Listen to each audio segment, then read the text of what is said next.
16 playoff victories, 2 coveted trophies, legions of devoted fans.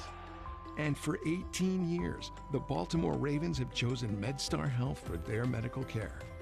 For generations, people across the region have trusted MedStar Health.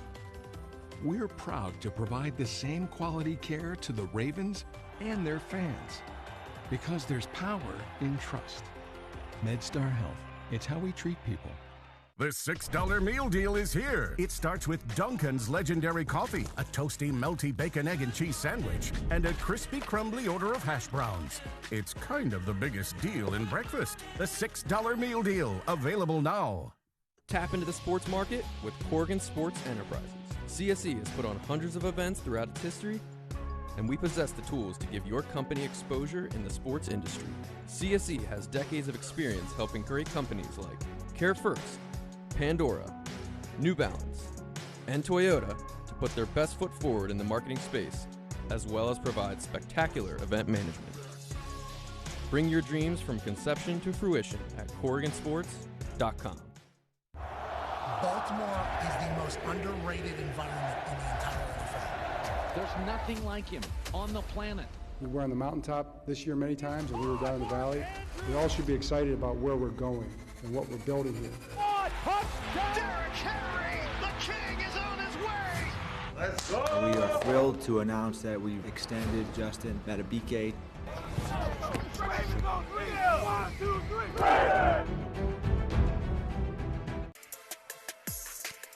The 2024 season is upon us, and this is the Cavalier Kickoff Classic, all part of the Ravens Rise High School Football Showdown Game 1.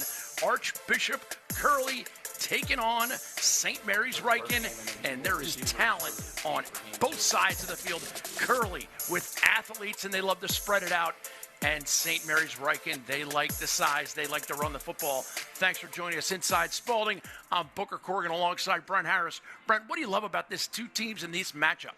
Well, it is the first week, so you're not totally sure what to expect from both teams. But one thing for sure, these are two teams that come from two conferences or some of the best in the country, the WCAC and the MIAA. So when these two get together, you know you're going to get the best on the field. A lot of bragging rights as well, and I think a lot of unknowns. So buckle up, because we have no idea what to expect. And we know what to expect because Dunkin' Donuts is going out of their way to pick some players to watch. And these guys are skilled, big, and talented. And they're going places. Skylar Harvey, a world-class saxophone player. Yeah, as talented as he is off the field as a musician, he is really talented on the field. 6'7", 230-pound senior, a Syracuse commit, big guy up front. He's going to be a handful. Dylan Fish for Curley, the running back. It's his first year starting in the backfield. We'll see what this youngster brings today. And then for St. Mary's Ryken, it's beef, and it's also linebacker. Yeah, Sean Jewett is the offensive lineman that is really the anchor there. They want to establish the run. That'll be really the best friend, Adam Cook, who is only a sophomore quarterback. So the protection he gets up front is going to be key today. And then Noah Johnson on the other side of the ball plays linebacker, outside, inside. They will move him all around. He is a force on the defensive side of the football. All those players to watch will get to know each other quite well throughout today's proceedings. We'll be back with the opening kickoff right after this.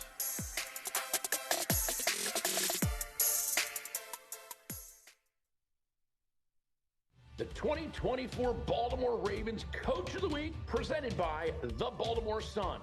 For 10 weeks during the regular season, the Ravens will honor a high school coach who has made significant impact on their student athletes. This award is in its 27th year of existence. All 10 Coach of the Week winners receive a $2,000 donation to their school's football program and will be in the running to earn Ravens High School Coach of the Year. The 2024 Coach of the Week program will begin during the week of September 9th. This letter is for you. From what I hear, you're supposed to be the next Tom Brady. You're not the next Tom Brady. You're the next you. Compare yourself to nobody but the kid in the mirror. The one who knows that who you are today is just a piece of who you're going to become. Sincerely, Tom. You wrote this. Yeah. On Wednesday, September 4th, girls flag high school football will kick off across Maryland. The Ravens and Under Armour sponsored initiative will launch in a coordinated first day of play for various counties and schools. Each of the 53 participant teams from Baltimore City, Frederick, Montgomery, and Washington counties will all be in action throughout the day. Ravens Entertainment will join the newest girls flag high school athletes, their coaches, and community in a celebration of the initiative as the beginning of the 8-week season kicks off. For more than 25 years, the Ravens flock has rocked the bank, leading to an atmosphere that rivals any sports venue in the world. And last season, the NFL took notice. Baltimore is the most underrated environment in the entire NFL. I have never seen an environment like the bank. Now, to ensure that it stays that way, the next evolution of M&T Bank Stadium has begun. Learn more at BaltimoreRavens.com/renovations.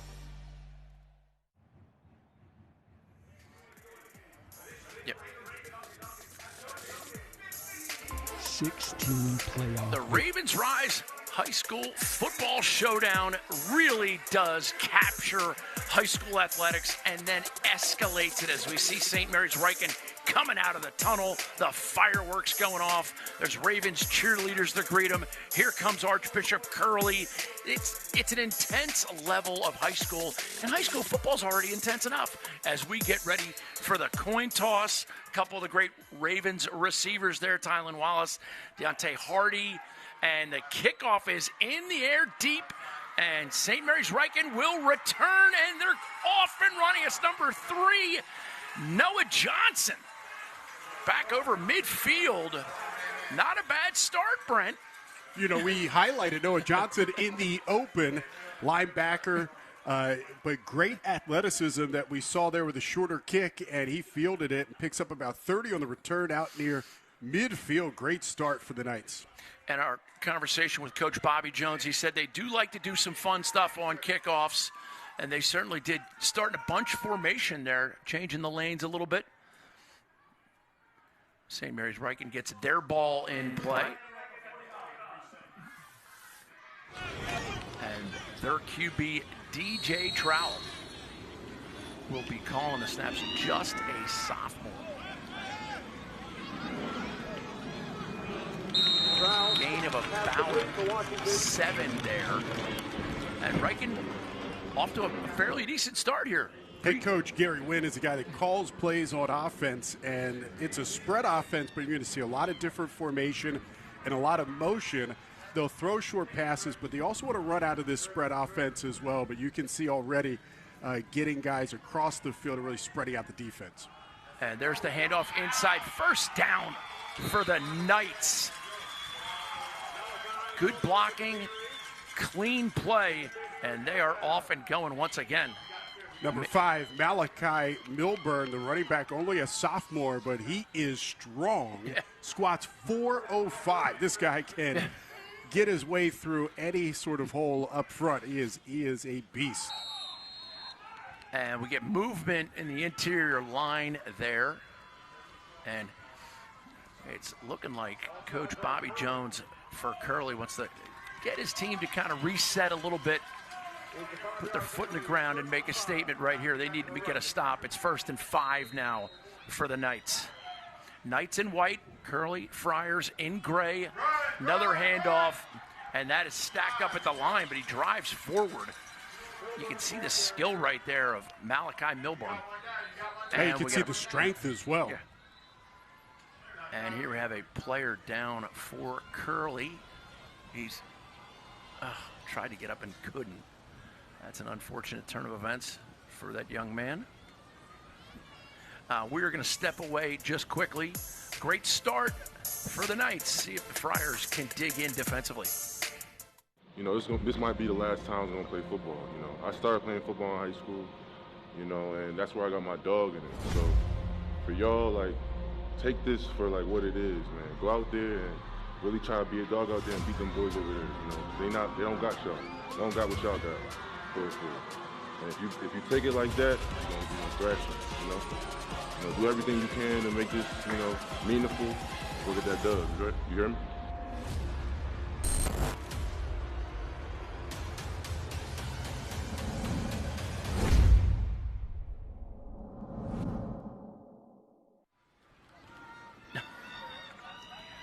And we are right back at it. Early first quarter action. St. Mary's Ryken Knights. A little bit of a drive right here. Now 2nd and 3. Trowell takes it, snap, throws it across. Whistles blew before the play. A little tip drill right there, but all for naught.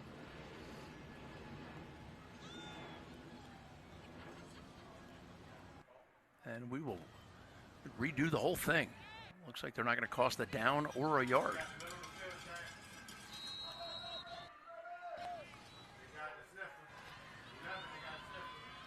Shotgun for Trowell. He has Milburn to his left. Twin receivers to the right. Christian Washington, number 14, split out wide, and now they send Connor Todd in a little bit of motion. There's that inside run, power, and brought down to the turf by Skylar Harvey. You highlighted him. That's a bear hug. Harvey just got his big paws on Milburn as he got to the line of scrimmage, beat his man up front, 6'7", 330, all power. Big fell over the nose tackle. We mentioned he is a Syracuse commit, 3-star, 20th ranked player in the state of Maryland. This guy dominates up front.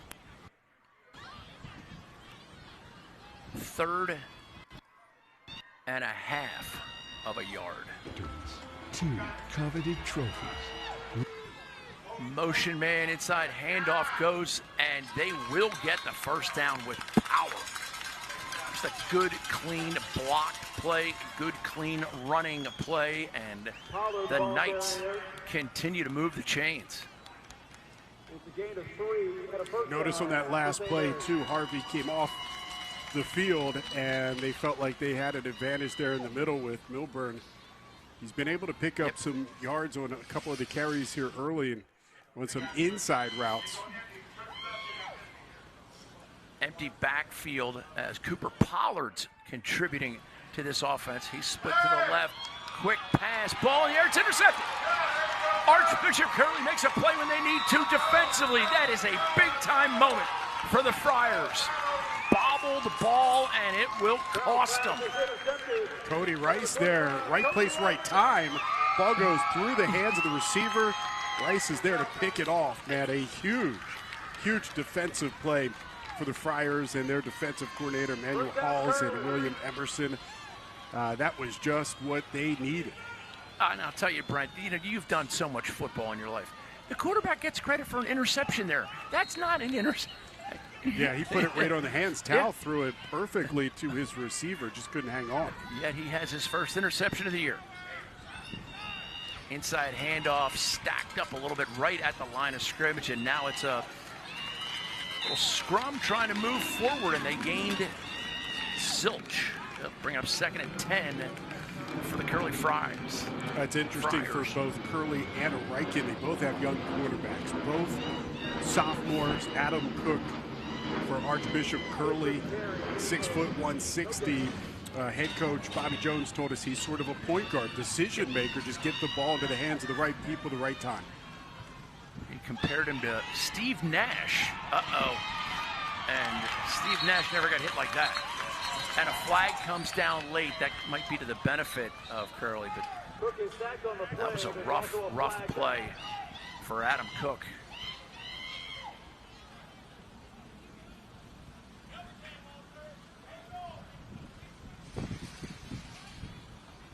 Face mask against the Knights, and that's going to march the ball down the field, about what the Curley Friars need.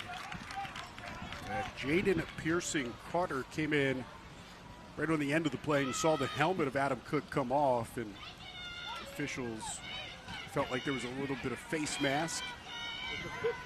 And a 15-yard penalty, that's the intentional.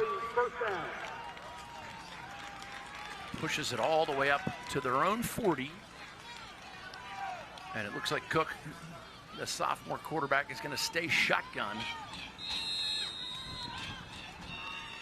new offense for Curley this season under Bobby Jones' first season. Dylan Fish with the carry straight up the middle again. They're trying to establish that run. Of course, Bobby Jones was the offensive coordinator at Washington and Lee, his alma mater.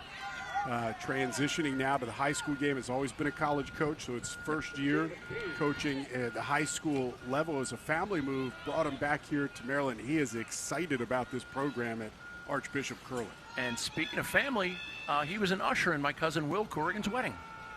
And we had a nice chat before the game about it. A little power sweep for number 14 for Curley. For the Corrigans. Corrigans are all over. Yes. And I'll tell you, I'm looking at that young man. It's number 14, and he is unrostered. So, yes, it is the early goings here in high school football.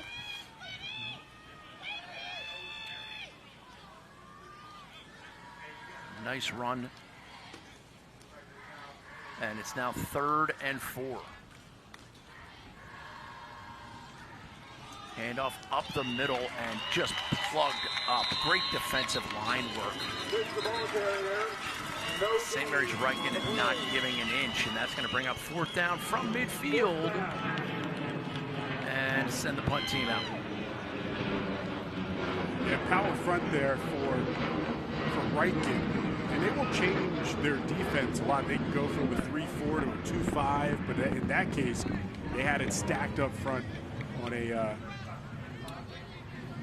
really sniffing out the run. And you're exactly right. Coach Gary Wynn, in our talk with him, he said he likes to change up things on defense and keep them a little bit guessing, and a sophomore quarterback is going to have a tough time reading all that.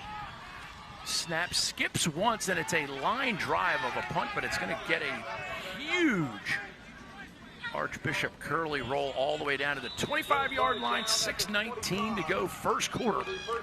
Great action so far. Ravens Rise High School Football Showdown. Thank you so much to our friends at Dunkin' Donuts.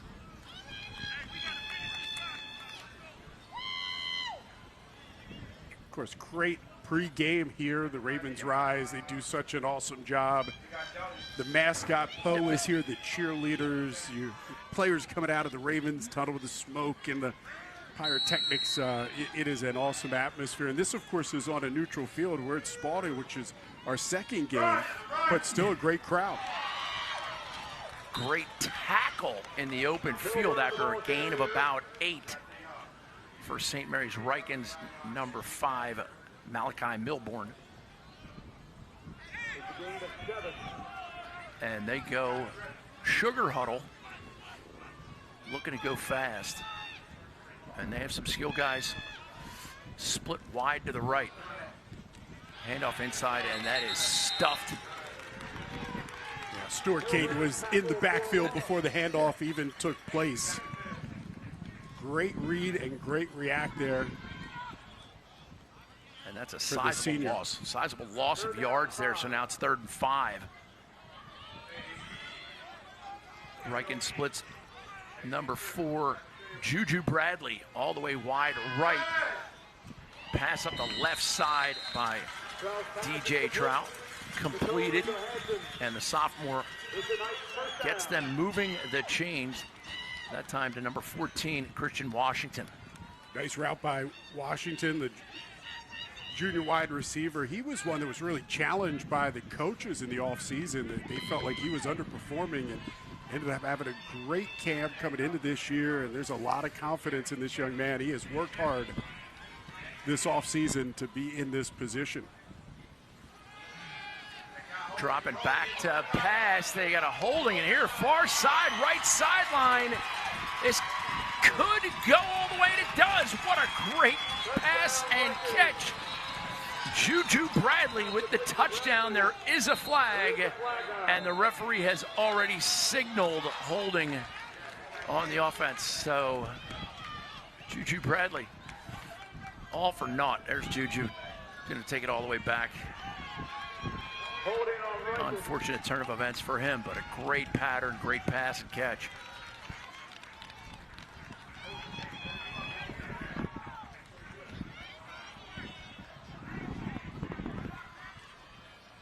That'll bring it back to 1st down.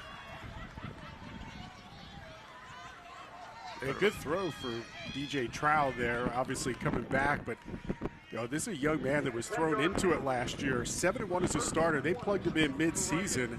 His first start, Booker, came against good counsel. Yeah. And Coach Wynn said that's when we knew we had a good quarterback on our hands. We threw him to the fire, and he responded. And 7-1 to really close out a great year for Ryken. They finished with a lot of momentum, and they're picking up where they left off a little bit here. The Knights driving forward. That time it's Connor Todd, the junior tight end. Coach Wynn just went on and on about how much he loves his role. Yeah, loves Connor Todd, the junior tight end. Really last year when the offense changed more to a running offense, he embraced being a blocker. As a matter of fact, he changed his Instagram handle to extra lineman. Yeah. He said, I want to do whatever I can do to help the team, and he did in a big way. And there he is, catching the football. Coach Wynn loves Connor Todd. He did. He was boasting about the extra lineman exchange. Jet sweep coming to the right side. Ball goes down, and the lineman gets it. Great play by number 77, Sean Jewett. He's in the midst of determining if he'll go to Frostburg or St. Anselm, but a fumble recovery for the assistant coach's son. Yeah, even though Jewett is trailing the play, he never gave up. He's in a full sprint down the right side. He's looking to maybe block somebody to spring his running back, and then ends up having to fall on the football. Heads up play. And the clear that you see on the back of their shirts, Knights love each other. As we see an inside handoff, gains about 2. Knights love each other. Nice little message to send young men, because in high school sports, team sports, you play for each other. Yeah, very young team for the Ryken Knights. All the skill positions, sophomore quarterback as well under center. It is a team with a bright future. They're hoping it's now, but a very young squad for sure. Everybody wants it to be now. And another stoppage before the handoff. That time, Cooper Pollard with the green shoes. We are so lucky to have the Ravens Rise High School Football Showdown. Huge props to Adam Rudell and Shamar Gray for all they do to get these events scheduled, and they seem to every time come off flawlessly. That's the first time, too, in the years that we've been doing this book that we got a doubleheader, and it is a terrific day of football here. Archbishop Spalding doing a great job hosting this event as well. And there's no heat warning, which is also good. Very comfortable day, and there Curley does it again. Interior lineman number 55, one of the studs for them, Caden Stewart. Just a jump, just a quick jump into the backfield, and that's enough to draw the whistle. And the chains shall move again. Yeah, Caden knew right away the flinch. You could see him. Knew he couldn't hide it. You feel bad for him because he's like, I really didn't. I thought you said I'm okay, Spider. Now we have it again. Offsides against the defense again.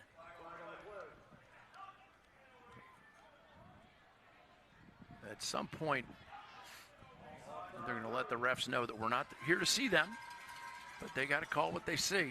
So we are back to 5-yard increments. Really does open up the playbook for Ryken here. Coach Gary Wynn, and they can do a lot of different stuff. Continue to go to the spread and shotgun. And he's got Pollard to his left, hands off to Pollard. Pollard drives left, and he's going to get the first down. On 1st and 5, he gets 5.5. And they're moving them. And here they go right away back to the line of scrimmage. They don't mind hurrying up.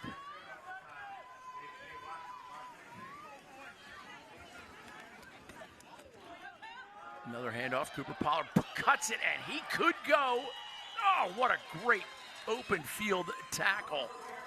Archbishop Curley's number 13, Gavin Albright, the soon-to-be St. Mary's lacrosse player, the senior touchdown-saving tackle that time for Curley. Ryken, a great combination of running backs. We saw a lot of Milburn in the first drive. We're seeing now the junior in Cooper Pollard having some success, especially on the left side there.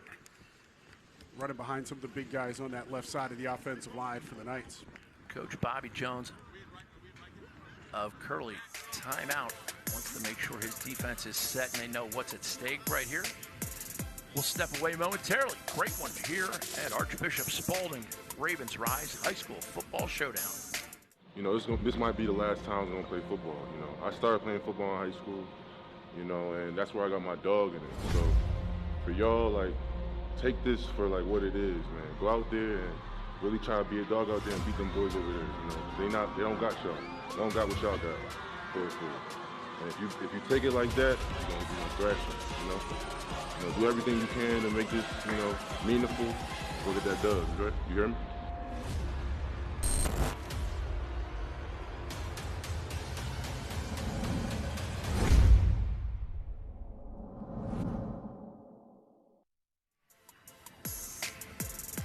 A great look at that schedule of upcoming games, but we are now a first and goal inside the 10.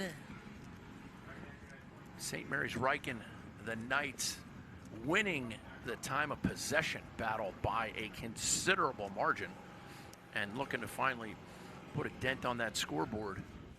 Yeah, last year, you know, an interesting season for St. Mary's Ryken, where they started off the year 0-5, and then won their final 7 games to win the WCAC Metro Division. Of course, that's the Washington Catholic Athletic Conference. 4th Metro title for them, beat Archbishop Curley. But it was the plugging in the quarterback, DJ Trow, who really that turned around the program there mid-season. But from 0-5 to 7-0 to finish it out and win a title. What a turnaround for the Knights. And it really does speak to the leadership of DJ Trout, because he obviously was a big part of that. And Coach Gary Wynn was effusive in his praise of the young man and his ability to step up and make a difference. And it says a lot about a sophomore quarterback. The first thing Coach Wynn said when we asked him about DJ Trout, he said poised. It's a poised young man, and really added some stability to the ball club when they plugged him in midway through the season last year. It really was a tale of 2 seasons for him. They went from Sayonara to Cy Young. Pollard, the setback, handoff, inside, power run, down to the 1 foot, 2, 3 foot line. Great run by Pollard. That first time we've seen him go over the right side of the offensive line. Big hole there. Here come the big uglies. Guys did a good job up front. This is going to be the brotherly shove, it looks like. Senior Sean Jewett leading the charge there on the right side, number 77. Handoff outside. Pollard is in for the score. And the Knights take a 6-0 lead. Well-balanced attack. The poise of quarterback DJ Trowell and the running prowess of Cooper Pollard doing the job for the Knights. And Coach Wynn told us they want to be 50-50. They want to run pass and really keep a defense on their heels, and that's what they did on that drive. Gave them a lot of different looks. They used the running game to get into the end zone. Ethan Agamite in for the extra point, and holding is Jason Whitaker. Whitaker places, Agamite pops it, and it is no good. Just missed.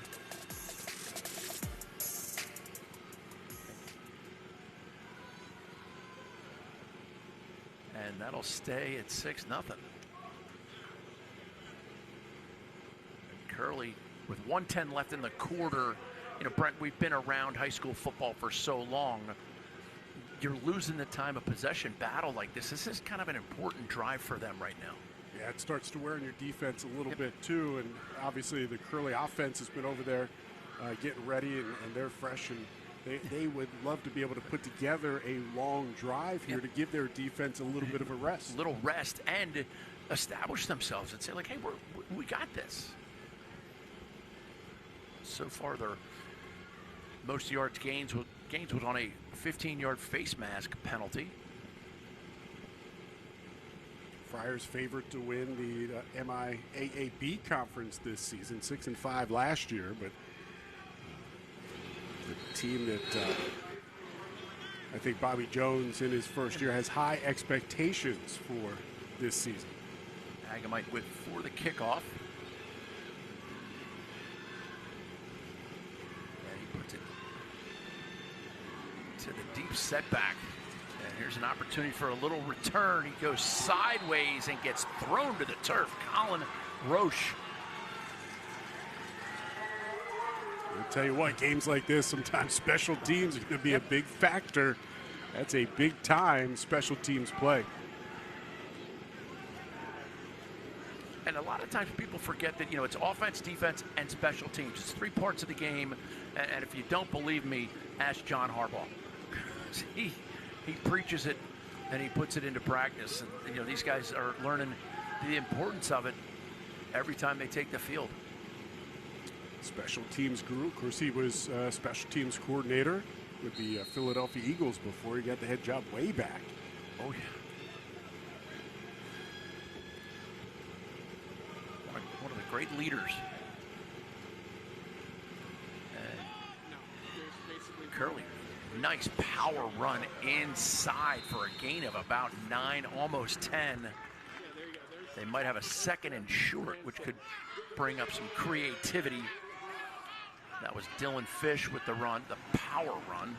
It's interesting because it is a different offense. Here we are, first game of the season, the anticipation, what to expect, but running a new system here for Archbishop Curley, and there are going to be some hiccups. There are going to be moments where they're still trying to figure it out, but so far Adam Cook at QB doing a good job. Cook shotgun.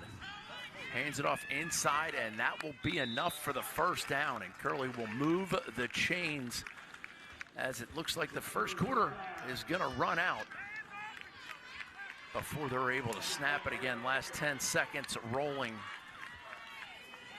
Great chance for both teams to regroup a little bit. Great chance for us to step away momentarily. Thanks so much to our friends at Dunkin' Donuts. And of course, all the great people at Corrigan Sports Enterprises. End of the first, St. Mary's Ryken 6-0 over Archbishop Curley. Ravens rise, high school football showdown. Curley looking to step up.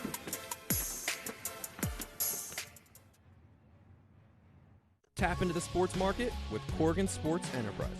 CSE has put on hundreds of events throughout its history, and we possess the tools to give your company exposure in the sports industry.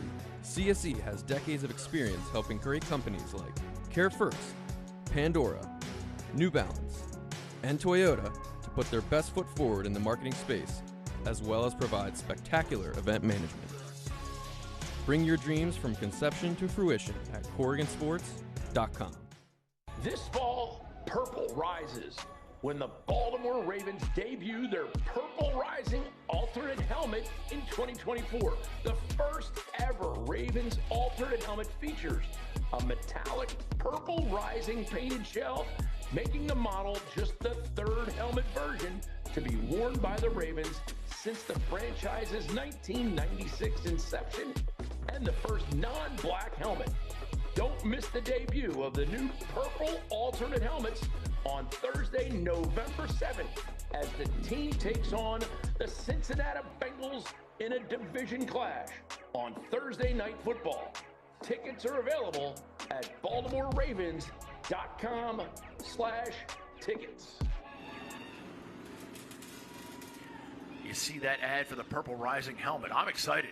They're going to be taking on the Cincinnati Bengals with the new purple helmet, as Curley now moving left to right.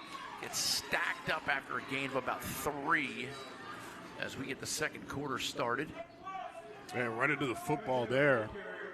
Sound defense for Ryken. Their goal is really to just make the opponent one-dimensional, and that's what they're trying to do here, and shutting down the run here early. Gianelli checks into the game for Curley as a slot back. And then they fake the motion with Dylan Fish. Going to reset everybody around.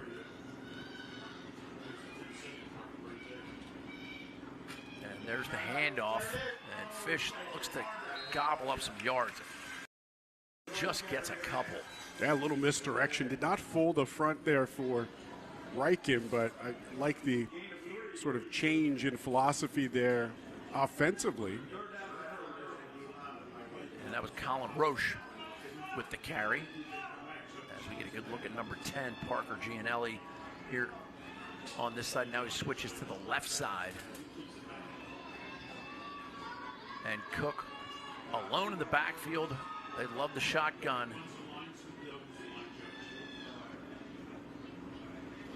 Little option play, great flip to Michael Kutchember. I'd say he's going to be just short though. Maybe a early decision.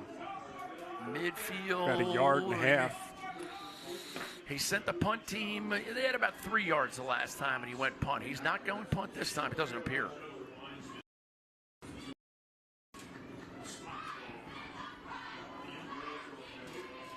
Also maybe a chance, try to force an offsides, which would be an automatic first down. So Ryken has to be aware of that.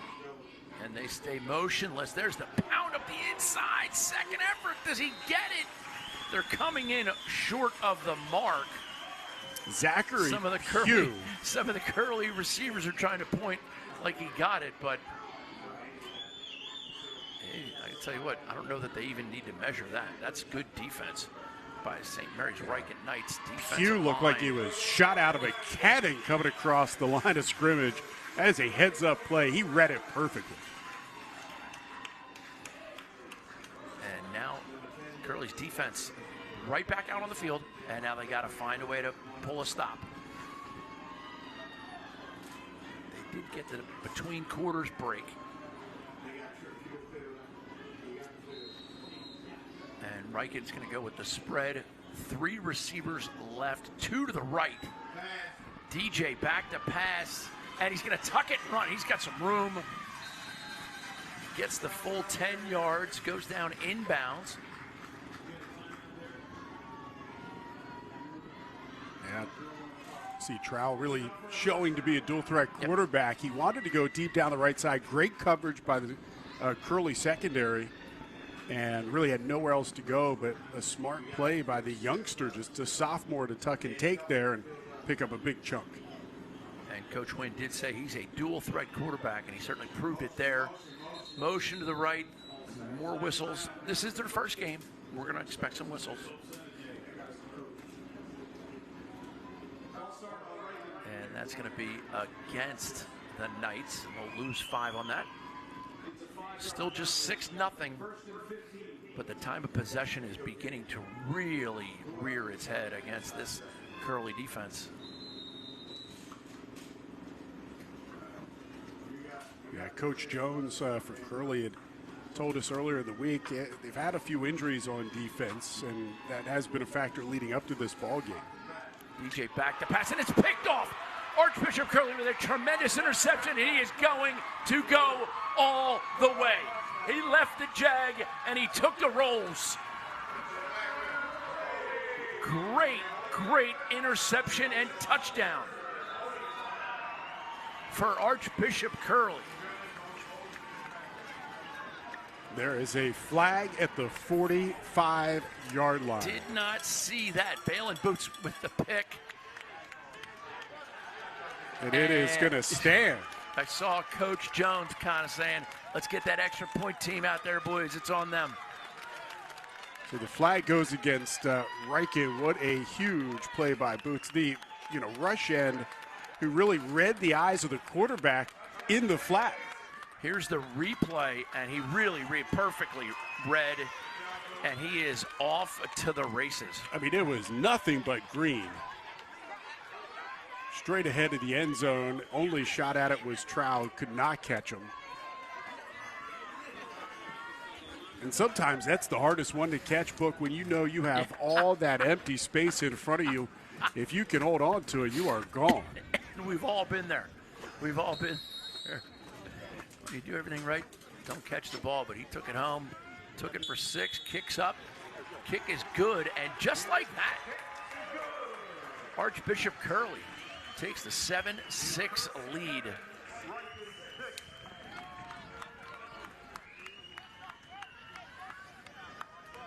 So just as we talked about Curley being on the field a lot defensively, wearing down a little bit, talked about some of the injuries on the defensive side for the Friars, they come up with a big defensive play to take the lead in this ballgame. Tremendous play, and you can see there's some huffing and puffing over there on that sideline because the defense is headed right back onto the field. Curley's going to kick off, and again, we talked with Coach Jones. He says he loves to do some creative stuff on these kickoffs and the other scenarios as we get one last look at Balin Botts all the way.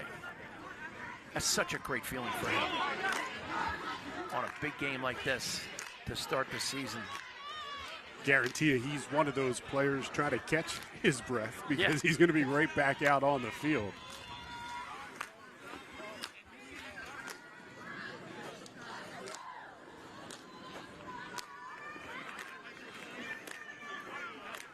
Here you see that formation that Curley takes this up in. By the way, this being the first game of the season, it is tough for Ryken to adjust to this. They haven't seen this. Again, first-year head coach and a couple of wrinkles here on special teams. And you don't know whether they're going to go on sides or kick it deep or pooch it down the middle. The bounce is clean, and that's going to give Ryken a chance for the return. This is Milborn. Oh, and he is breaking tackles. Great run by Juju Bradley. Got a 40-yard return. And the other thing, Booker, which is, kind of interesting, I think all of us have been watching the NFL with the new kickoff rules. And this is, sort of old school, traditional, still the way we've always done kickoffs. But it's so different than what we're seeing now at the NFL level, even with some of the trickery and different formations that we've seen from Curley so far.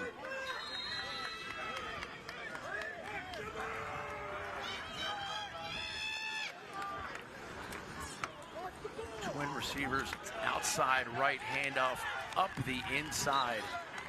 Gain of about 3 for Ryken. 2nd and 8, Ryken. And there you see the fatigue setting in a little bit on some of those interior linemen for Archbishop Curley. They still have 8:20 remaining in the second quarter. Well, that right side of the offensive line for Ryken, big boys. That is a lot of muscle. And there's the inside throw, and a good night, Irene. St. Mary's Ryken, number 13, the tight end, Connor Todd. He loves blocking, but he doesn't mind scoring touchdowns either. Isn't it crazy? This is a guy that really was a big part of their running game blocking last year, and already today 2 big catches, none bigger than the taking one right down the seam, and never broke stride. Give DJ Trow a lot of credit hitting him in stride where he didn't have to slow down at all and had a clear path to the end zone. And they're going to go for 2 with the scenario the way it is, as they now lead 12-7. Handoff up the inside, and second effort gets it done for Malachi Milborn. He made that look pretty easy. Absorbed the hit and kept on going. That 2-point conversion, you can really make up for some of those mistakes, the missed extra point with first touchdown, and giving yourself a 7-point lead here. That's a big play, converting a 2-pointer. And here's a look at the touchdown pass, and he just hits him right in stride. Hits him perfectly in stride. And Connor Todd. Great work by our camera crew. Perfect angle.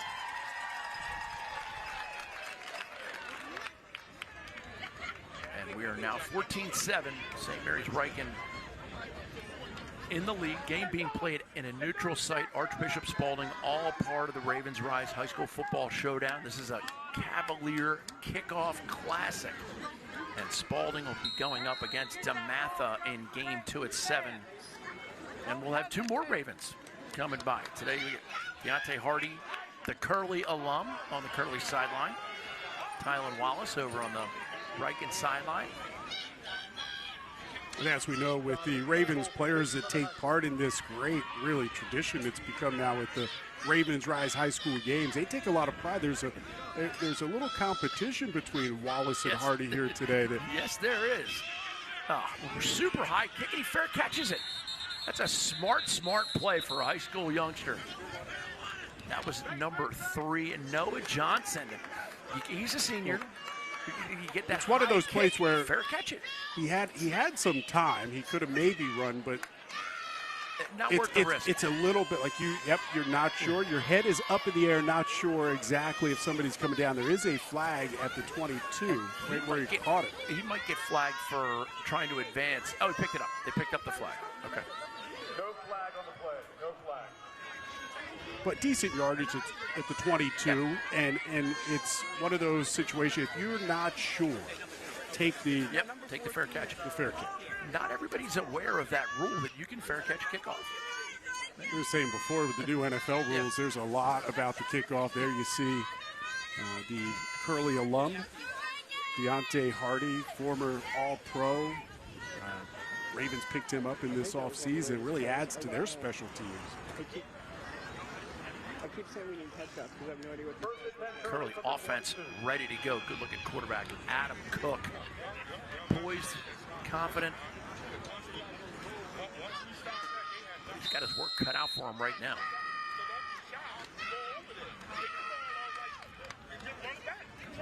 Cook in the shotgun. And a reverse comes to you.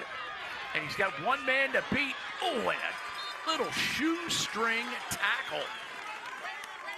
Tion Winslow got the arm out and really made a terrific play because, as you said, he could have picked up a big chunk of yardage there.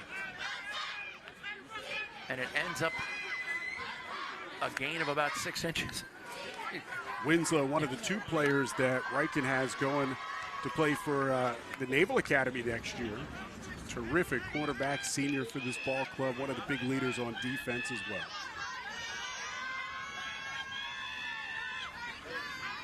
Option, pitch out, and some tough yards gained that time by Marcelo Nazaro. Yeah, really impressed with. Excuse me, that was Dylan Fish. Impressed with Adam Cook on the option. Yeah. He's made some really nice decisions, and he's really delivered the option pitch perfectly so far here in this first half. Talk about a new offense, a new terminology, a lot of different plays. We've seen a lot of different motion, but the option's part of the new look for this Friars ball club. Cook with a motion man, outside pass, and he goes down to catch it on his knees. And that is Wayne Chukwara. Nice catch. Had to go down low to get it. And that's going to bring up 4th down and about a 2. Of course, unlike the pro game, your knee is down. You're down on the spot. So he didn't want to have to go down to the knees to make the catch, but it was necessary as Curley now just about 1.5 yards, maybe 2 yards short of a first. Big-time decision here for Bobby Jones and the offense, because if you don't get it, you're giving Ryken the ball with great field position. And you can see Coach Jones kind of with the ref and on his ear, waiting. And now they have the back judge with his hand up, so now the play clock is winding down. And there he starts the count. And he takes the timeout. 14-7, St. Mary's Ryken over Archbishop Curley, 5:32 to go. Cavalier Kickoff Classic from Archbishop Spalding. Great day of football. You know, this might be the last time I'm going to play football. You know, I started playing football in high school, you know, and that's where I got my dog in it. So for y'all, like, take this for like what it is, man. Go out there and really try to be a dog out there and beat them boys over there. You know, they don't got y'all. They don't got what y'all got. For it. And if you take it like that, you're gonna thrash them. You know, do everything you can to make this, you know, meaningful. Look at that dub. You hear me?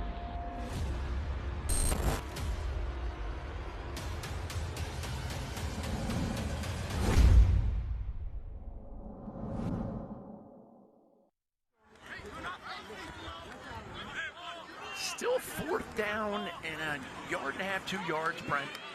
And they sent the offense back out. They let the clock wind all the way down so that they only left 5.5 minutes left on it. But it looks like they are gonna, I suspect, a quick kick. Something interesting is gonna happen here. Curley. There's the handoff to the inside and a gain. And that's gonna work. And we get the flag coming in because he touched his face mask.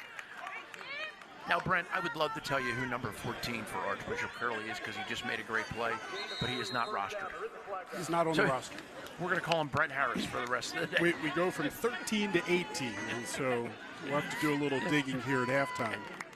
He's had a couple of plays in this ballgame. And look, at the high school level, sometimes guys change jerseys. Yep. You notice they forget their jersey. There's no names on the back of the jerseys. Curley goes with brotherhood across for every player. Yep.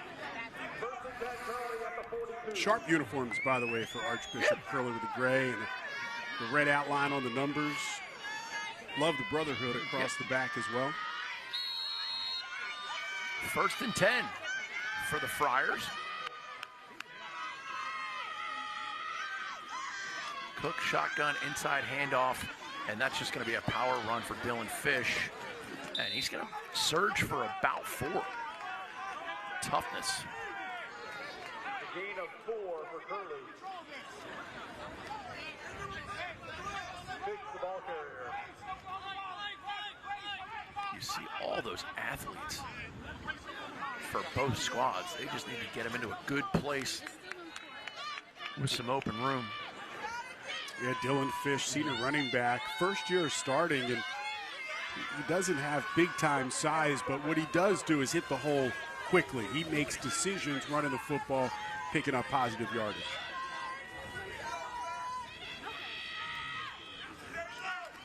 Ginelli in motion, another option pitch, and now we get a flag right in the backfield as Michael Kachember runs it left side and gets some yards.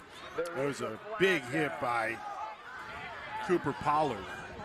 I'm curious to see this call. And it was up around the head area, so it's going to go against Pollard. The Curley fans cheer, the Ryken fans express their displeasure.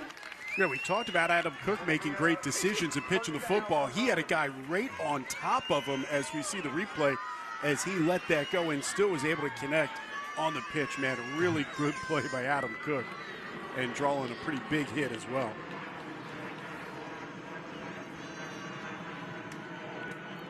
Now Curley running inside the St. Mary's Ryken side of the field. A place they have not visited too much. Their 1 touchdown on a pick 6. And here is Cook in the shotgun. Inside handoff. Power game up the middle. But power against power, and a tremendous tackle by number 3, Noah Johnson. Yeah, Ryken really just stacking the box. You had 5 up on the defensive line, and then you could see the linebackers cheating up as well, but just Ryken looking to stop the run on that play. As you said, power versus power, who wins on the inside when you have that happen, but Ryken played it well. Power versus power, I know one thing, Brent. I'm losing. I know I lose that one. 2nd and 8. Good look at that Curley line. Archbishop Curley, number 51, Miles Griffith, the senior interior lineman. And here is good old number 14 for a loss that time. Maybe he got a yard. And you see Coach Jones signaling, and the offensive package he wants, and that involves Dylan Fish. Fish was out for that play. But he's the guy they want in the game making plays. And you also want to watch out for Wayne Chikora. Chikora on the right side, split out, single coverage. See if they don't take a shot here.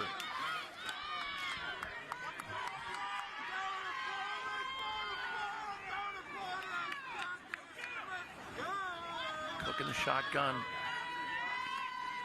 Motion, and they go again with Fish right up the middle. And that's going to be 4th and 5. So Book had to do a little research. Luckily, I've got a couple of Curley coaches up here in the booth not too far from us. And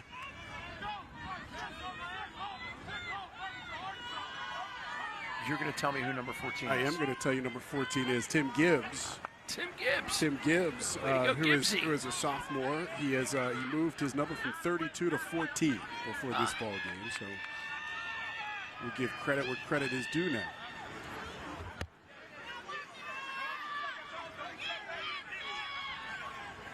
Gibbs has played quite well so far, so we're thrilled to get that intel. And he's easy to spot with the green shoes. Back to pass, late getting it off was Cook. Driven to the sideline on 4th down. Yeah, Noah Johnson was there defensively, threw into really double coverage, kind of high-low there for Ryken, and maybe a little ill-advised. Probably should have thrown that one away because the coverage was tight for St. Mary Ryken. On 4th down, you throw it away. It's the same difference. So the deep interception's not a bad play.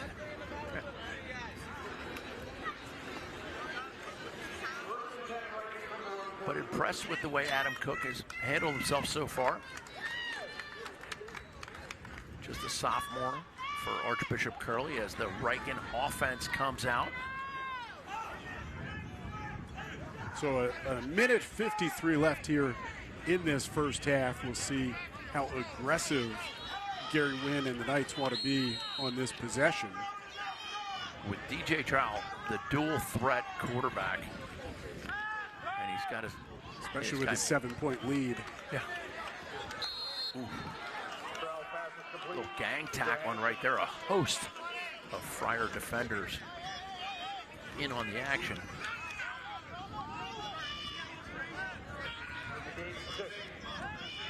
And they're going to keep running forward. Time to get it off. Deep down the right sideline. Just out of the reach. So close, can almost smell them. Yeah, triple coverage down there. Juju Bradley running down the right side, and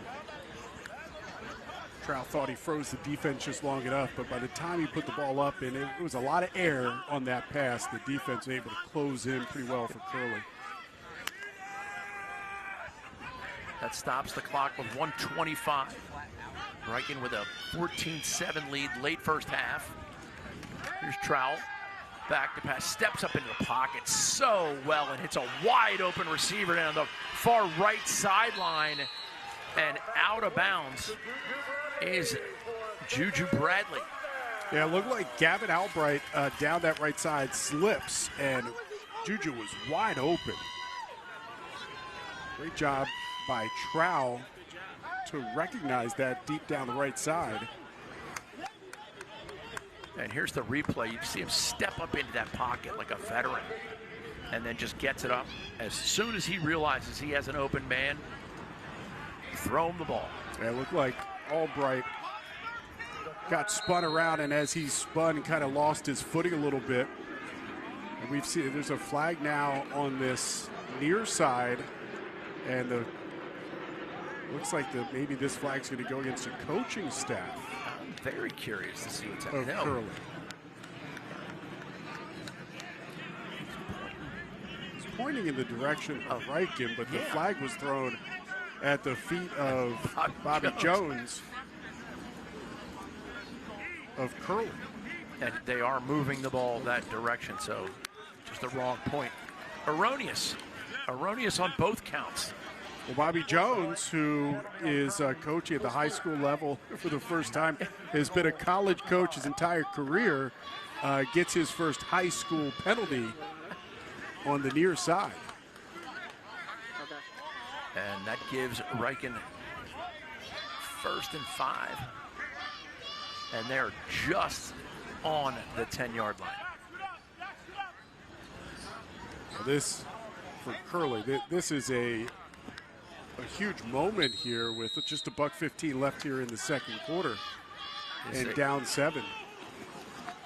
Inside handoff for the power run of Milbourne.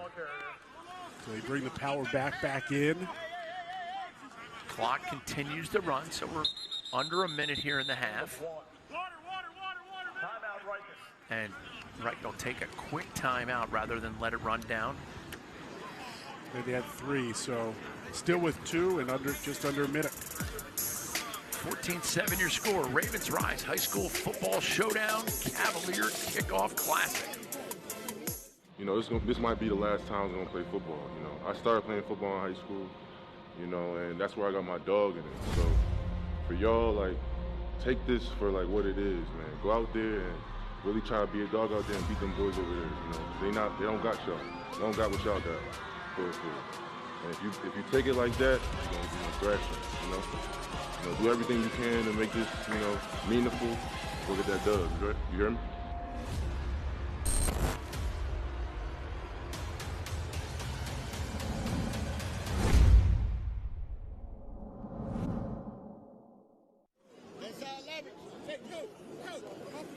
Some of the crowd having a great time here at Archbishop Spalding. They have been tremendous hosts for this entire event. We got the VIP area down in the far end zone, and that will be rocking. You can see off in the distance there, they have Fanavision. Everybody's having a great day here at Spalding as part of the Cavalier Kickoff Classic. WCAC against the MIAA. Here's the snap. DJ Trout looking left, fires it, bobbled and out of the hands of Milbourne. Excuse me, Bradley.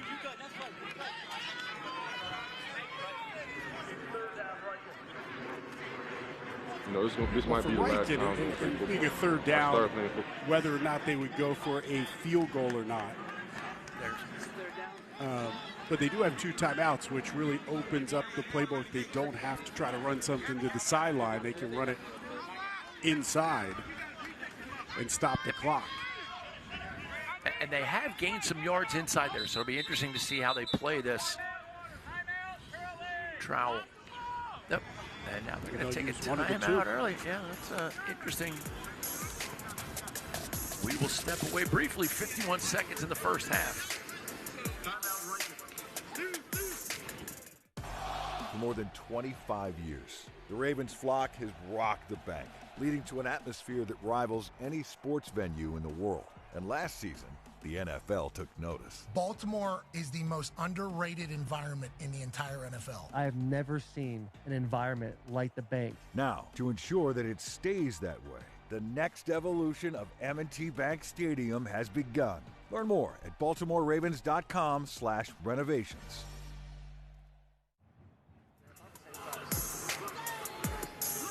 It's that exciting time of year when football gets back going. Great weekend of football, including the Cavalier Kickoff Classic. Rival conferences, the WCAC and MIAA going at it. DJ Trowell hands it off inside, and a tremendous touchdown run by number 5, Malachi Milbourne. Took his time, was patient, and exploded at the right time. Yeah, young offense, and Milbourne just a sophomore. Strong running back, great cutback into the end zone. And there is a flag on the play, so we'll see. They're talking. And they're looking like they're saying somebody got help. Yeah, from the far side, you can see. By the referee, and he's explaining to the coach, he acted it out, and he said he spun him around. Gave us a little visual there on the far side. He really did. It was interesting to see him say, like, Coach, he spun him like that. And change direction of the defensive lineman, so they'll take that off the board, bring him back, and that sets up a long third now. And there you see the tremendous effort by number 5, Malachi Milbourne. But now we have Trowell. Lone setback in the backfield, gets the shotgun snap, looking left the whole way, right down the middle, touchdown. The more things change, the more they stay the same. And that is Malachi Milbourne. So he got his comeuppance. Yeah, Milbourne's been a workhorse running the football, and he leaks out and finds right down the seam and wide open to the end zone, and that is just a breakdown by Curley's defense. So they went right back to him, and it pays off for Ryken. And Jonathan Campbell, the junior, in for the extra point, number 15. Down, up, and it is through and good. 21-7 with 40 seconds to go here in the half. Ryken taking that time of possession. Here's the replay of the touchdown. DJ Trowell just patient. He comes open, he hits him. Hard to believe he's a sophomore. And throwing to a sophomore. Yeah, I mean, again, so poised. And now you kind of understand how Ryken last year turned the season around when they entered in a freshman in DJ Trowell. They started the year 0-5. He came in the 5th game. And from that point forward, after that loss against Good Counsel, they ran off 7 straight and finished with a WCAC Metro Division title. So he's a big part of it. Young man, now just a sophomore, but was able to get a lot of experience on the back end of last season that they have carried now into this year. And you can see them putting up the 21 points here in the first half. Of course, one defensive touchdown early was on the interception, but they have put together 4. That was for Curley, but they've put together some nice drives. And with the first big touchdown throw there right at the end of the half. Trowell really coming of age right before our eyes, and Coach Wynn could not be happier with his progress. Yeah, 2 touchdowns now in this half for Trowell. And it looks like we have Jonathan Campbell in for the kickoff duties. Campbell, high kick. And this is going to be Tim Gibbs. Gibbs hard to the right side and out of bounds just before the 30-yard line. Great to be able to give Tim Gibbs the credit for what he's doing. Great athlete. And he's going to stay in. It'll be interesting to see the strategy here. 34 seconds. Take a shot.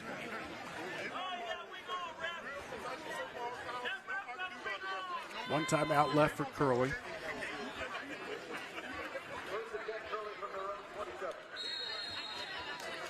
Adam Cook. Nobody really back there to help him block. What you don't want is a forced turnover here on your side of the field. And they're going to go option left, and Cook just keeps it and gobbles it up. That is really well defended by the Ryken defensive line. And a smart play by Cook, too, as we just mentioned. You don't want to turn over.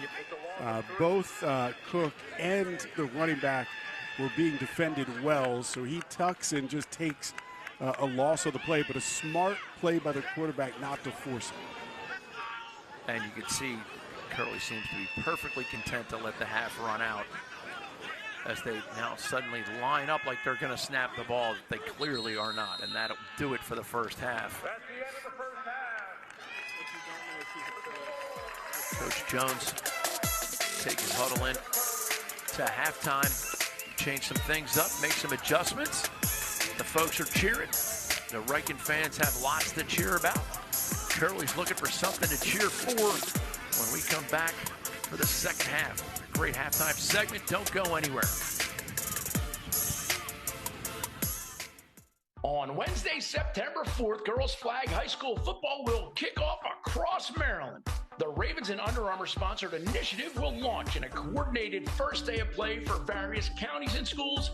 Each of the 53 participant teams from Baltimore City, Frederick, Montgomery, and Washington counties will all be in action throughout the day. Ravens Entertainment will join the newest girls flag high school athletes, their coaches, and community in a celebration of the initiative as the beginning of the 8-week season kicks off. This letter is for you. From what I hear, you're supposed to be the next Tom Brady. You're not the next Tom Brady. You're the next you. Compare yourself to nobody but the kid in the mirror. The one who knows that who you are today is just a piece of who you're going to become. Sincerely, Tom. You wrote this. Yeah. Tap into the sports market with Corgan Sports Enterprises. CSE has put on hundreds of events throughout its history, and we possess the tools to give your company exposure in the sports industry. CSE has decades of experience helping great companies like Care First, Pandora, New Balance, and Toyota to put their best foot forward in the marketing space, as well as provide spectacular event management. Bring your dreams from conception to fruition at CorriganSports.com. The 2024 Baltimore Ravens Girls Flag Coach of the Week. For 10 weeks during the regular season, the Ravens will honor a high school girls flag coach who has made a significant impact on their student athletes. This award is in its first year of existence. All 10 Flag Coach of the Week winners will receive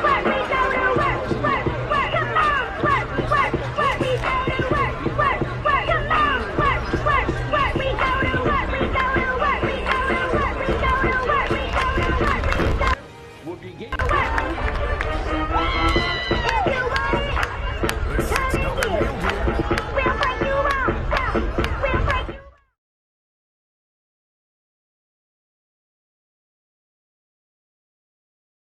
And breakfast, the $6 meal deal, available now.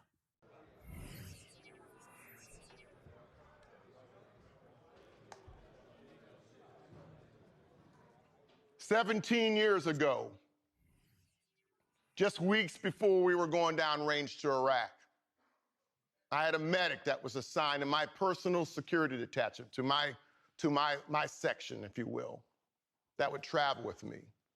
3 weeks or so before we were going to deploy, he slipped on some ice and he broke his ankle.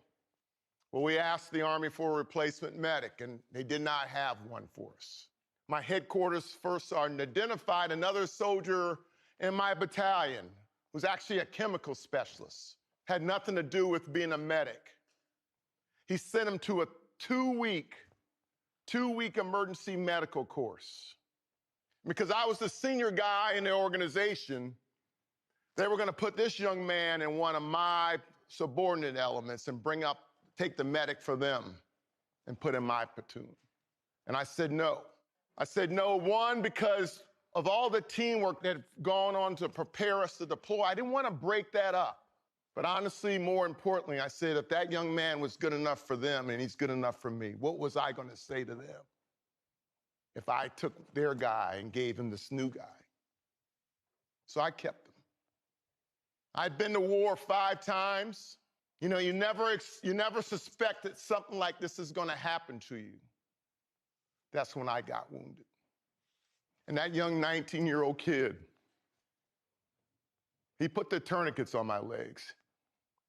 He saved my life. I would not be here if that young man didn't answer the call. I believed in him, that I believed that he was going to save my life. No. But I believed in him. And that's what being a teammate is about. It's really about belief. Who has it better than us? Nobody! When I think about that, I think about this team here, whether every single one of you from last year's team was on this team, it would still be a different team. It's going to be a different fight. You can't fight the war from last year. You can't play the season from last year. This is a brand new season. Every day you have a chance to build on that. You can't coast. you have to hold yourself accountable. You have to hold yourself accountable to being the best that you can be. Yeah, this is all I'm waiting on right here. Come here, boy. Come here. Energy, boys. Energy. Let's go. Let's go. The approach to the work never changed. As long as you still have that motivation and that drive to want to be better each and every day. And I think that's just been the mindset for me. It never gets old. It's one of those things that you anticipate because there's all these sights, sounds, smells that just remind you that it's training camp. Let's go, fellas. Nobody run through the defense, baby. Set your pads, baby. Make sure your pads work in 2024. Oh, good. Blast it. Good job. It's a physical league, especially playing in the AFC, so if I can keep my body strong, I think that'll keep me healthy.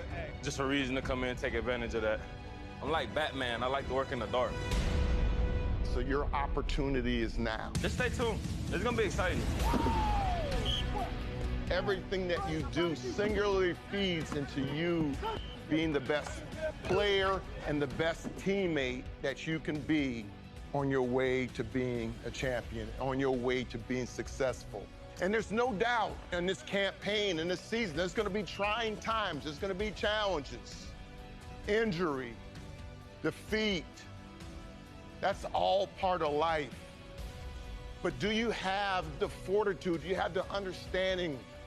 Do you have the character that doesn't allow you to lose sight, doesn't allow you to lose your commitment and your focus truly on where it is that you're going and what it takes every single day for you to put this all together?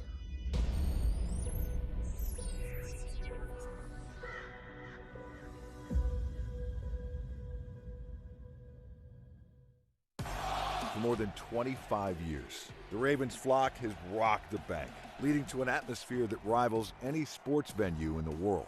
And last season, the NFL took notice. Baltimore is the most underrated environment in the entire NFL. I have never seen an environment like the Bank. Now, to ensure that it stays that way, the next evolution of M&T Bank Stadium has begun. Learn more at BaltimoreRavens.com/renovations. This letter is for you. From what I hear, you're supposed to be the next Tom Brady. You're not the next Tom Brady. You're the next you. Compare yourself to nobody but the kid in the mirror. The one who knows that who you are today is just a piece of who you're going to become. Sincerely, Tom. You wrote this. Yeah. Baltimore is the most underrated environment in the entire NFL. There's nothing like him on the planet. We were on the mountaintop this year many times, and we were down in the valley. We all should be excited about where we're going and what we're building here. Derrick Henry, the king is on his way. Let's go. We are thrilled to announce that we've extended Justin Madubuike. 1, 2, 3. This fall, purple rises when the Baltimore Ravens debut their Purple Rising alternate helmet in 2024. The first ever Ravens alternate helmet features a metallic purple rising painted shell, making the model just the third helmet version to be worn by the Ravens since the franchise's 1996 inception, and the first non-black helmet. Don't miss the debut of the new purple alternate helmets on Thursday, November 7th, as the team takes on the Cincinnati Bengals in a division clash on Thursday Night Football. Tickets are available at BaltimoreRavens.com/tickets. 16 playoff victories, 2 coveted trophies, legions of devoted fans. And for 18 years, the Baltimore Ravens have chosen MedStar Health for their medical care. For generations, people across the region have trusted MedStar Health. We're proud to provide the same quality care to the Ravens and their fans, because there's power in trust. MedStar Health, it's how we treat people.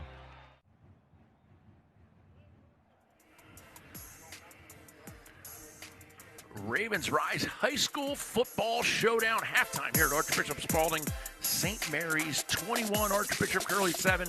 Booker Corrigan, Brent Harris bringing it to you. Brent, a great first half for St. Mary's Ryken in terms of time of possession. Curley had the one shocking pick 6. Other than that, St. Mary's Ryken and the Knights have really proven themselves so far here today. Yeah, first quarter for Ryken, it was all about the run game. They got a touchdown from Cooper Pollard on a long drive, gave them the first score of the ball game. But in the second quarter, it was really about throwing the football. And great job by DJ Trow, their sophomore quarterback, couple of touchdown passes. One was to Connor Todd, the other one to Malachi Milburn. And then defensively for Ryken, they really held up. Experienced secondary, Tiana Wilson and Trey Green doing a great job on the back end. It's made it very difficult for Adam Cook and this Curley team to throw the football. And then at the same time, Aiden Dupree up front has been a run stopper as well. And you see a great job by Connor Todd, the tight end, and then the power run. He absorbs the hit. Malachi Milburn absorbs the hit, and now he gets another one. He just finds the open space. Great offensive first half for St. Mary's Ryken. We're going to step away just momentarily. Second half right on the other side. It is going to be a big one for Archbishop Curley. The 2024 Baltimore Ravens Coach of the Week, presented by the Baltimore Sun. For 10 weeks during the regular season, the Ravens will honor a high school coach who has made significant impact on their student athletes. This award is in its 27th year of existence. All 10 Coach of the Week winners receive a $2,000 donation to their school's football program and will be in the running to earn Ravens High School Coach of the Year. The 2024 Coach of the Week program will begin during the week of September 9th. This letter is for you. From what I hear, you're supposed to be the next Tom Brady. You're not the next Tom Brady. You're the next you. Compare yourself to nobody but the kid in the mirror. The one who knows that who you are today is just a piece of who you're going to become. Sincerely, Tom. You wrote this. Yeah. On Wednesday, September 4th, girls flag high school football will kick off across Maryland. The Ravens and Under Armour sponsored initiative will launch in a coordinated first day of play for various counties and schools. Each of the 53 participant teams from Baltimore City, Frederick, Montgomery, and Washington counties will all be in action throughout the day. Ravens Entertainment will join the newest girls flag high school athletes, their coaches, and community in a celebration of the initiative as the beginning of the 8-week season kicks off.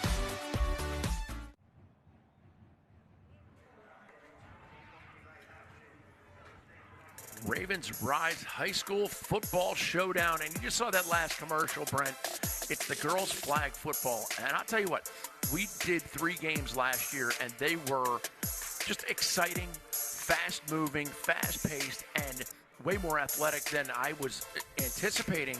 These girls love the sport of football. It was a lot of fun. We didn't know what to expect, and we saw a couple of great games. Tremendous athletes as well. Played over at the Under Armour Stadium, which is right downtown now. It's a beautiful facility. They did a great job. We had just a tremendous day. I mean, that was a lot of fun, and crowning a champion, and it'll be fun to do it again this year. And I knew we were going to see athletes, but I guess a lot of the girls that I'm friends with aren't fans of playing football. So that's where my gap in communication occurs. I was like, and it's probably changed over the last 5 or 10 years, where there's more and more programs. And as we saw last year, some of the teams have been together for not just the couple of years of high school, but going back into the rec program. So the support of the rec programs, the support of the Ravens, as they have spent a lot of money now to support the flag football initiative across the state of Maryland, the support of Under Armour, all those things have manifested itself to the point now where we're starting to see some really good high school flag football across the state of Maryland. And we always had the athletes. Now they have the support and the infrastructure to make it great. And again, so much of that goes to the Ravens, to Adam Riddell, and Shamar Gray. Pedro's doing a great job as we get a good look at the Knights cheerleaders. They did a great halftime performance. Again, more athletes. Right. And by the way, we have a great season of Ravens Rise high school football games. We still have one more here today as part of this Cavalier Classic. Archbishop, Spalding, and DeMatha, two of the best teams in the area and always nationally ranked ball clubs. Coming up in a couple of weeks, Fort Hill and Dunbar, which will be played over at Morgan State. That should be a fantastic game. And Oakdale and Linganore at the end of September. So always a great slate of games. The Ravens do a great job of highlighting some of the different teams, but always fantastic matchups for us to be able to broadcast. And when you say matchup, you talk about DeMatha coming to Spalding. Oh, my goodness. You look at, there's going to be over a dozen D1 commits on the field. Probably 20 D1 commits on the field. They have dozens of D1 football players that are playing currently. And they have about a dozen NFL players that all made 53 rosters. Yeah, when you look at the two programs and Archbishop Spalding, of course, they'll be on their home field. DeMatha coming over from D.C. for that ball game. It'll be packed here at Spalding. And you also have a lot of eyes that are just high school, college football fans. As you mentioned, Malik Washington, the quarterback at Spalding, is going to go to Maryland. And there's a handful of other players that will be playing for the Terrapins as well. That's going to be an awesome game coming up here as the second part of our doubleheader. That's the 7 o'clock broadcast, and if you're nearby here, you know, there's nothing quite like being in the atmosphere like this. We should also mention, it must be, it's wide receiver day because Deontay Hardy, who is a Curley alum, is here representing Curley, right? So the Ravens send a player for each team. They do a pregame speech. They're part of helping getting them fired up for the ball game. Tyler Wallace is with Ryken, but tonight we've got Rashad Bateman and Zay Flowers will be in the house. So it's going to be an awesome, awesome atmosphere. It will certainly be a great, it already is. And we got a couple thousand people here already. The VIP area is rocking. The Ravens have done an unbelievable job. And thank you to Archbishop Spalding, a tremendous hosts. He went out of their way to make this a great experience for everybody who's made the time to be here. I did not know there was a VIP section. I just assumed it was where the play-by-play guy sits. That's what we call the VIP area. Well done, my friend. Well done. I didn't know we actually sold tickets for it. I bought a ticket for this seat. So if you spend enough money, I could be sitting next to somebody else for the second game? Is that? Exactly. Hey, 11th commandment in my house was you got to be able to laugh at yourself. Or do I give up my seat? See, that could be the case. See that? You might be out of here, buddy. You might be gone. So we have St. Mary's Ryken kicking off to Curley to start the second half. And you don't want to overstate wow, what a deep, woo! Touch them all. The deep center. Kick goes well into the end zone, not to be returned. And it'll be 1st and 10 for Curley. And they need to move the chains a couple times. Curley's got my man number 77, Skylar Harvey, headed to Syracuse. He is just a force to be reckoned with. We mentioned a great job that Ryken did defensively.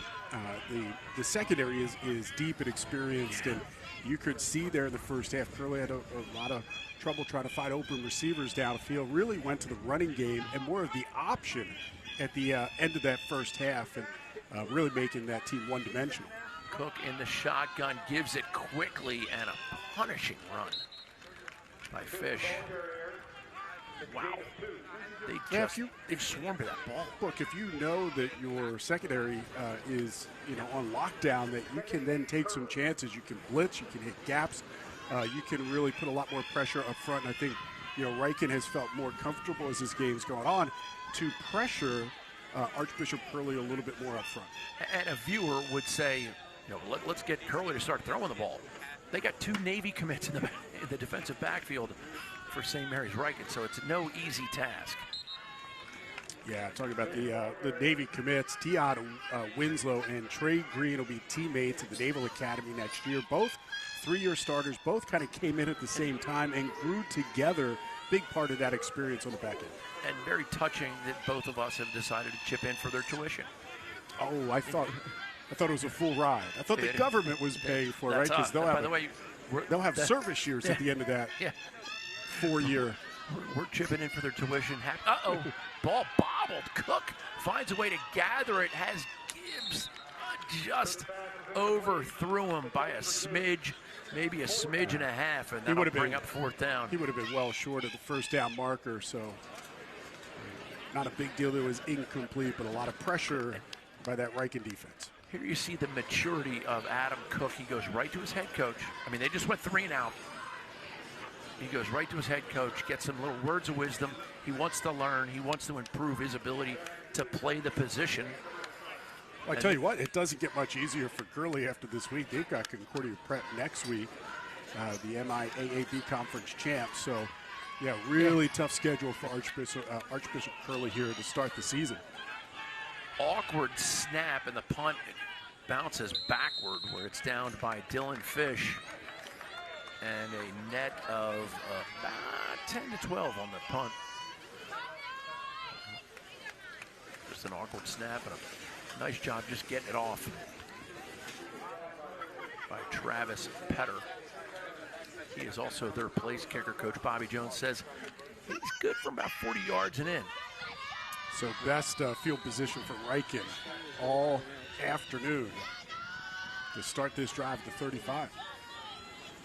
Handoff, another crunching run by Milburn.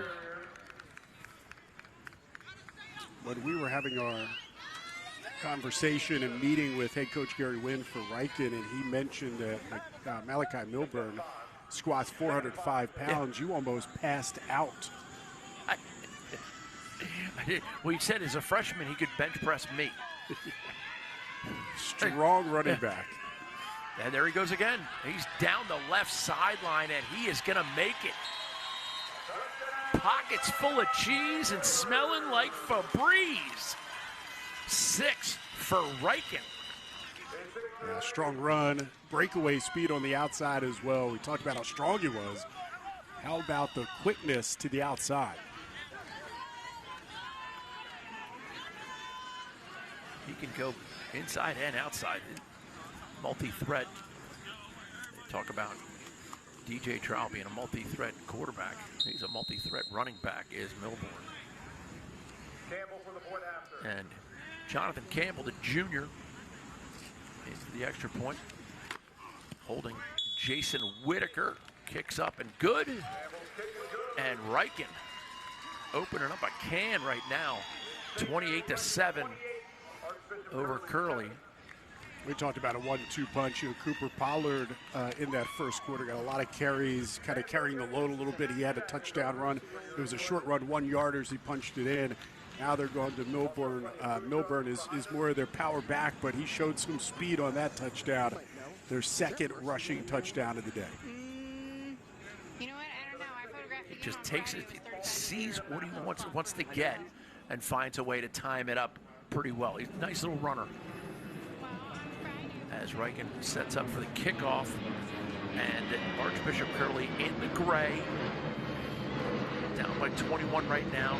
St. Mary's Ryken in the white, black pants. Big question for Ryken was how are they going to replace Caden Smith? He was the offensive player of the year in the WCAC Metro Division last year as a senior running back. Really led them to that really strong finish that they had. And so Caden Smith graduates, and they look and say, who's going to be the guy to take a bulk of the rushes? And you have a sophomore in Milburn and a junior in Pollard who have really, they're a dynamic 1-2 punch that they've been able to rely on through the day.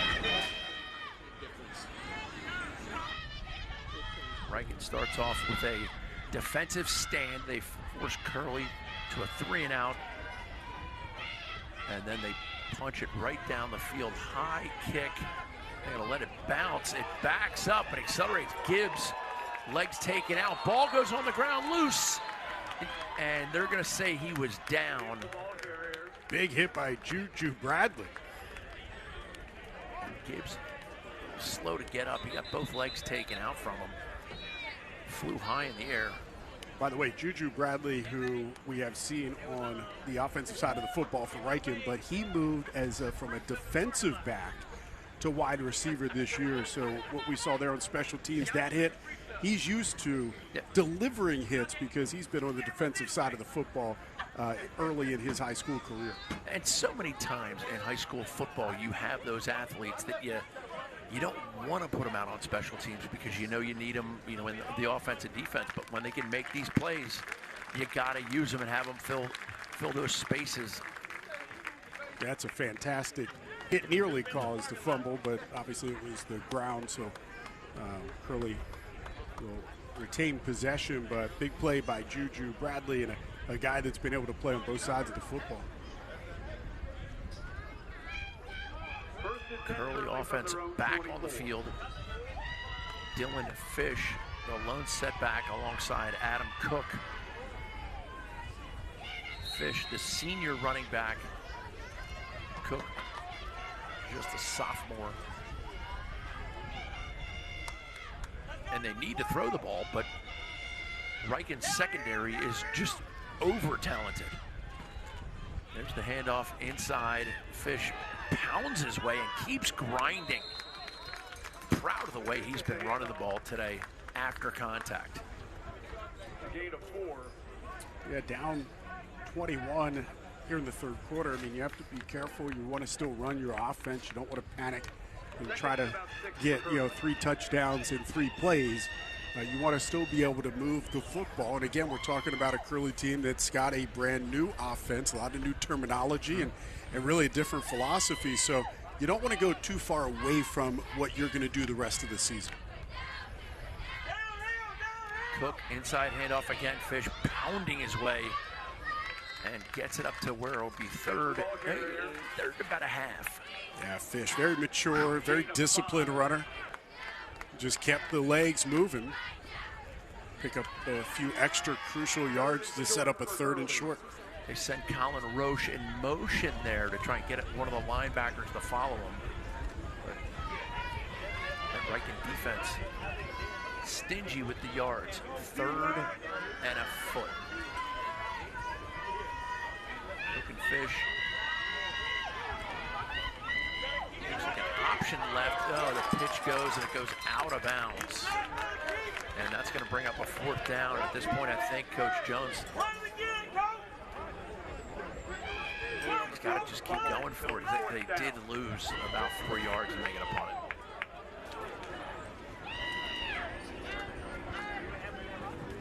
They'll send Travis Petter back for the punting. Yeah, Bobby Jones has taken some chances here in this ballgame, and this is one I don't think he wants to take because you lose 4 yards, you're inside your own 30. Just a smart play to try to get this away on the punt. Trey Green, number 7 for Ryken, is back. He, again, another one of those Navy commits. Nice punt that time by Petter. Fielded by Green, and he's got some room up the right side. A little jitterbug move, and he gets it inside the 30, so it was honestly, it was returned to the exact line of scrimmage where they punted. Yeah, special teams played a big part of the ball game here today, as it usually does. Good field position again for Ryken. They started their last possession at the 30-yard line, so they've had great field position here in the second half. Safe to say St. Mary's Ryken picking up where they left off last year. Not where they started. Yeah, tremendous finish. They won their last 7. They won the WCAC Metro. I mean, that momentum really did carry into the offseason. Hand off to Pollard. He grinds his way for about 3. Cooper Pollard, the ball carrier. Pollard, just a junior. It's a gain of 3. And they have a lot of different options for quarterback DJ Trowell. A new quarterback in. Excuse me, number 16, Nicholas Reisinger. Reisinger keeps it, and he's got room to go, and Reisinger comes out of nowhere and all the way in for the touchdown. Reisinger on his second play involved. And Reisinger just a sophomore as well. This Ryken team seems loaded at quarterback. Little play fake to Cooper Pollard. Kind of paused a little bit and sold the inside handoff and then just went outside, and it was just daylight down the side. Showed some speed there as well. Jonathan Campbell in for the extra point attempt.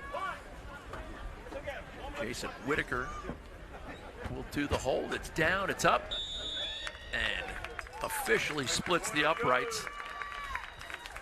And St. Mary's Ryken imposing their will on Archbishop Curley with 7:47 to go in the third quarter.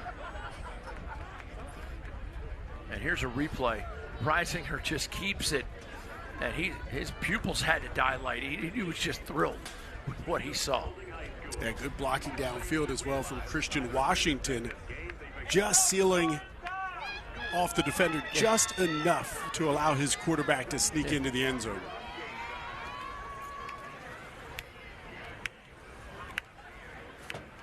Happy to tell you that Tim Gibbs is back in to return.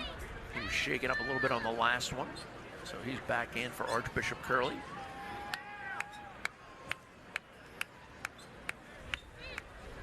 And now coming in to help with the blocking, number 44, Cameron Lyles, the junior for Curley. And he just looks like a football player. Number 44, Cameron Lyles. And he is dead center of the blocking duties for Curley as Ryken gets set. Kick it off. Ethan Agamite. It's a good foot on it. And here's Gibbs. Once again, same corner. And he's just going to get it out of bounds at about the 20. Gibbs has tremendous speed, but cut off there and pushed out of bounds right at the 20-yard line. Just a great job on special teams and taking a great angle to the returner, limiting that return. Another long field for Curley. As we saw, number 7, Trey Green, the Navy commit, heading off the field. And one thing we've noticed, even though we haven't said Green and Winslow a lot, as those two have played defensively in the secondary, we have said their name a lot in special teams. They've made a ton of plays, the two of them together.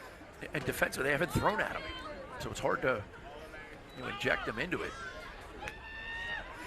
Ooh, nice punishing run. Cody Broche gains about 3. And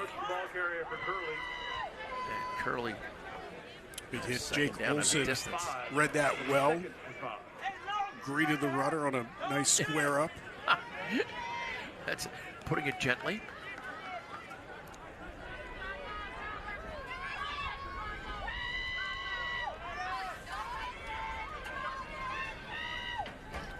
Braylon Harrison, number 21, defensive end for Ryken, in doing a great job today, bouncing it to the outside momentarily, gained some yards, and just finding a way is Parker Gianelli. And Gianelli gets the first down for Curley, but he is being a man down here on the near side. Could be a cramp.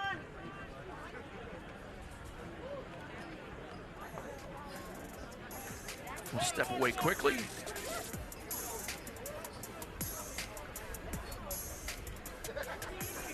And just like that, we're going to stay. It's the Cavalier Kickoff Classic. Hopefully it's just a cramp. It does look like number 10 at Gianelli, the junior. It was a nice run, broke a couple of tackles, and looked like he may have cramped up right at the end of that run. And got the first down. As he is still being tended to.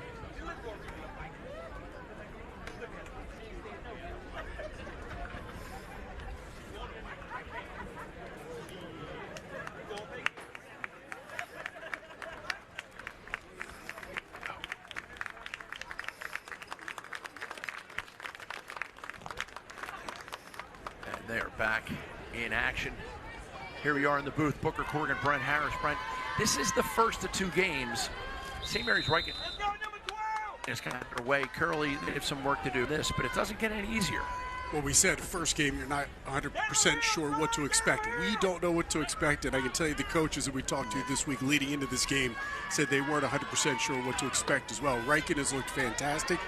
Curley's had a little bit of a tough day today, but, man, that Ryken defense has made it very, very difficult on Curley. And Curley running a new offense and having a new coach, it has been a bit of a learning process for them, and Ryken has kind of taken advantage of that a little bit today. And you have the new offense for sophomore quarterback Adam Cook to learn, and then put 2 D1 cornerbacks for him to try and throw against. It's a tough little afternoon. We've seen Curley almost go exclusively to the running game. Now, the running game has had a lot of different motion and formation, and they've worked in the option as well. So it's not a one-dimensional running game, but they have become more one-dimensional in running the football, as we have not seen Adam Cook throw too often. They tried that a little bit in that first quarter. Did not work. Ryken secondary is very talented. They pick up the first down, which is reassuring. And Adam Cook with a new slot back in for him. And they're still in clearly a running formation. Handoff is bobbled a little bit, but then handled, gathered. 2nd and 9, Curley. Philip Mead, number 6, Michael Kutchember. Yeah, good job just hanging on to the football. Yeah. The exchange was not clean. A little hesitation, but just to avoid the turnover, nice job. 2nd and 9. Cook shotgun. Motion. Throws the deep out, and it's a great pass, great catch. And that's the guy I've been looking for. I've been waiting for Wayne Shakur to get something going, because he does have the athleticism, he has the height, the strength. Yeah, it's a great route, too, by Shakur. He runs about a 7-8 yard out. He digs hard and comes back to the football. And give credit to Adam Cook, because he threw it on time. His receiver was wide open, but just a great job on both ends, from the pitch to the catch for the Friars. And that was Trey Green on the coverage, so they can get some completions. There's another great running play, a little misdirection. Roach, the ball carrier. And Curley getting more yards. That's Colin Roche. Roche gains 6, maybe even 7. And you see there, you get a 7-8 yard curl pattern. You loosen the defense up a little bit, and then you go opposite way on the run, and it is a little bit more open. When you can mix in a little pass and a little run, it certainly keeps the defense on their heels. Cook back to pass, pressured. He tries to get it, Pass is incomplete. Intended for Bailey Bell, but not able to complete it like Balin puts on the other end of it.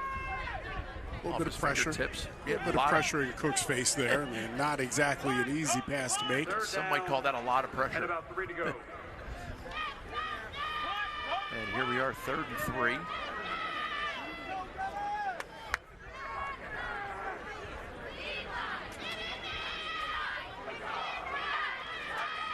Cook with Kutchember next to him. Hands it off inside. Kutchember really accelerates into the hole.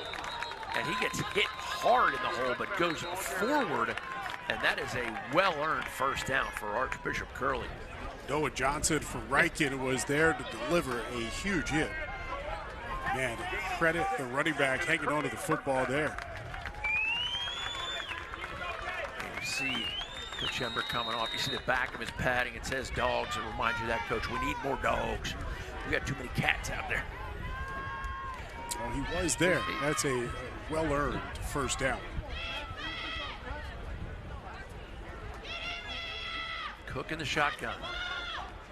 Motion to his right, handoff inside, gobbled up by the Ryken defensive line. They've held their ground fairly well today. They really have.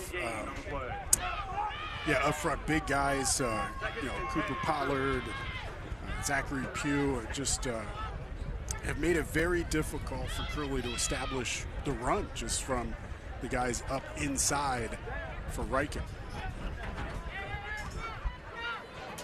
And the crowd is still gathering. Great day of football. Cavalier Kickoff Classic. DeMatha taking on Spalding next. Cook fakes it inside and poorly timed pass and gobbled up is Cody Roche. Roche just happy to catch that ball. Lost 2 yards. Good read for Noah Johnson there. Johnson sniffed that out from the get-go.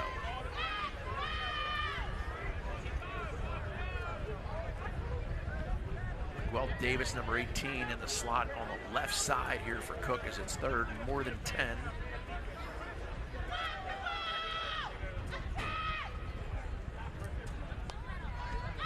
Motion left, fakes the option, puts his foot in the ground and grinds. He picks up about 4, but a tough run for the sophomore Adam Cook. Jaden Pearson Carter, the sophomore defensive lineman, number 44. Got his hands around the ankles and held him up just enough for the big hit delivered there by Johnson. So good shot. 4th down now. They got to go. Try to continue this drive down by 4 touchdowns. Blocking on the near end, Kylie White. Great job for him. Cook pass is deflected off the line, and that's going to be a 4-and-out for Curley and St. Mary's Ryken. Looking for Gavin Albright there, one of the captains here in this Curley ball club. Albright will be playing college lacrosse at St. Mary's. Up for Coach Kellinger and the crew up there.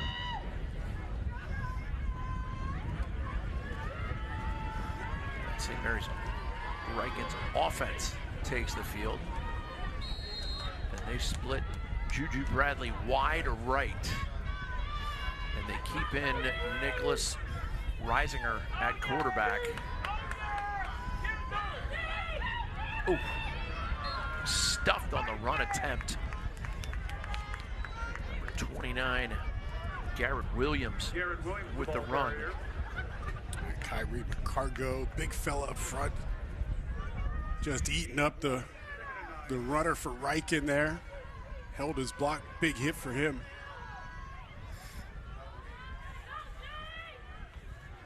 And they go twins to both sides for Reisinger. Reisinger looks to his left, completes it. And a nice little jitterbug move by number 8, Koa Johansson.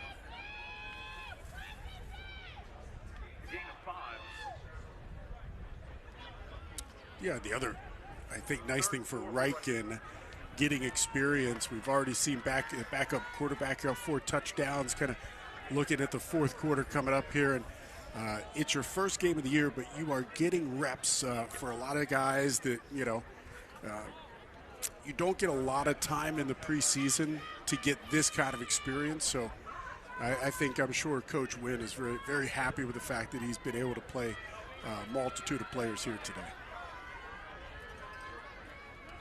And that'll do it for the quarter. And Brent, one of the things you mentioned there was getting those reps. And that's why we've seen the evolution of preseason NFL. They go to those combined practices so they get those real live reps. 4th quarter on the other side of this. It's the Cavalier Kickoff Classic. Ravens rise. November 2nd, 2024. Join us at the Ocean City Running Festival and experience a race like no other. The sights, the sounds, and the energy will keep you motivated from start to finish. Just choose your challenge, a marathon, half marathon, 8K, or 5K. Then celebrate your run with Hoop Tea, Michelob Ultra, and Food Line refreshments at our post-race party. Don't miss out. Register now at ocrunfest.com. This fall, purple rises when the Baltimore Ravens debut their Purple Rising alternate helmet in 2024. The first ever Ravens alternate helmet features a metallic Purple Rising painted shell, making the model just the third helmet version to be worn by the Ravens since the franchise's 1996 inception, and the first non-black helmet. Don't miss the debut of the new purple alternate helmets on Thursday, November 7th, as the team takes on the Cincinnati Bengals in a division clash on Thursday Night Football. Tickets are available at BaltimoreRavens.com/tickets.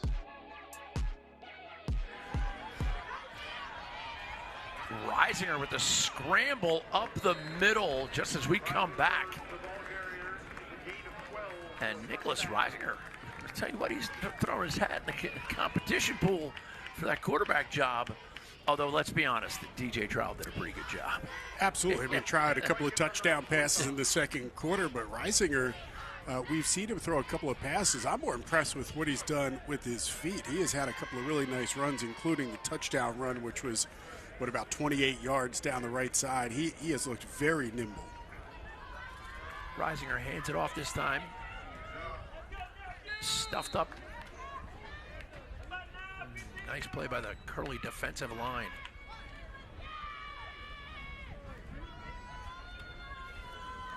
Williams, the ball carrier, to gain a 4.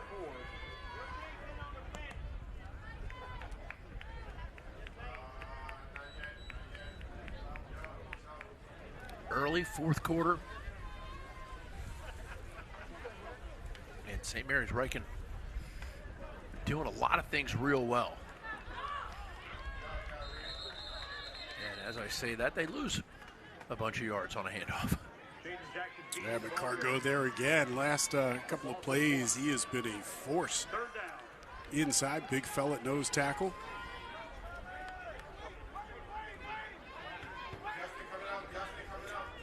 And it is 3rd and 9. And Coach Jones is going to take a timeout. They had a late substitution to a guy who got a little bit shaken up. There's the Curley sidelines. You see them, they're a little nervous, they're shook. Ain't no such thing as part-way crook. You know, this might be the last time I'm going to play football. You know, I started playing football in high school, you know, and that's where I got my dog in it. So for y'all, like, take this for like what it is, man. Go out there and really try to be a dog out there and beat them boys over there. You know, they don't got y'all. They don't got what y'all got. For it. And if you take it like that, you're gonna thrash them. You know, do everything you can to make this, meaningful. Go get that dub. You hear me?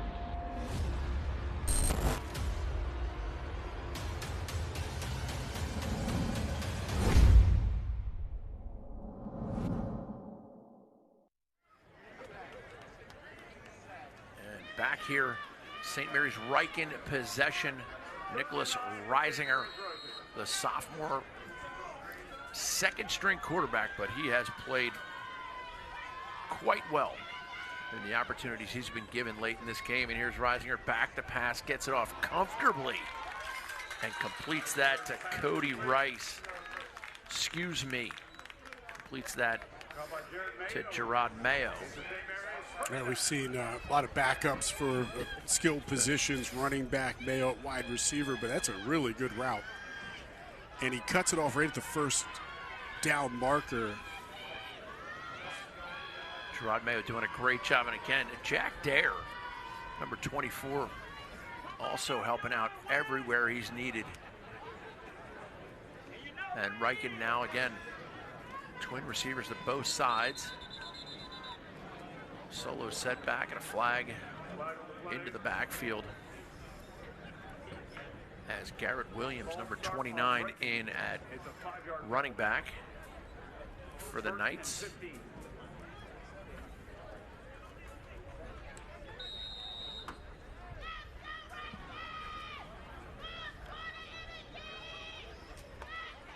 Reisinger gets the signal from the sideline.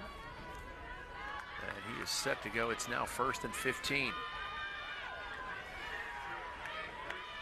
Jack Dare motions to the right. And they have single coverage here on the near side. Reisinger escapes, throws it a little bit late, and just knocked to the turf by Gavin Albright.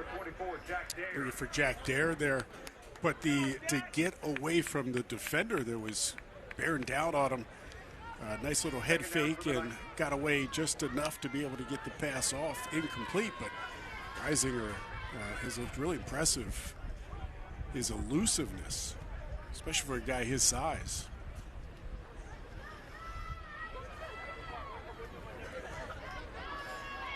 Remember, too, Book, you're talking about some of the backups at skill positions. Same on the offensive line. So Reisinger playing with some of the backup players in front of him, but I've been really impressed with as a sophomore, just how much he's really taken over the offense since he's been put in.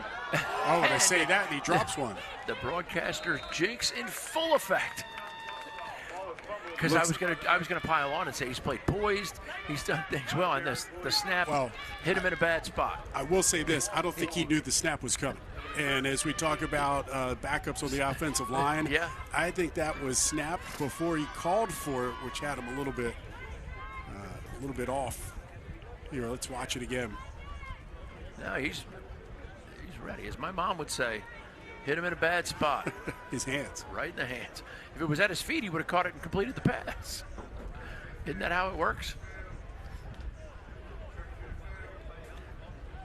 And there is Nicholas Reisinger.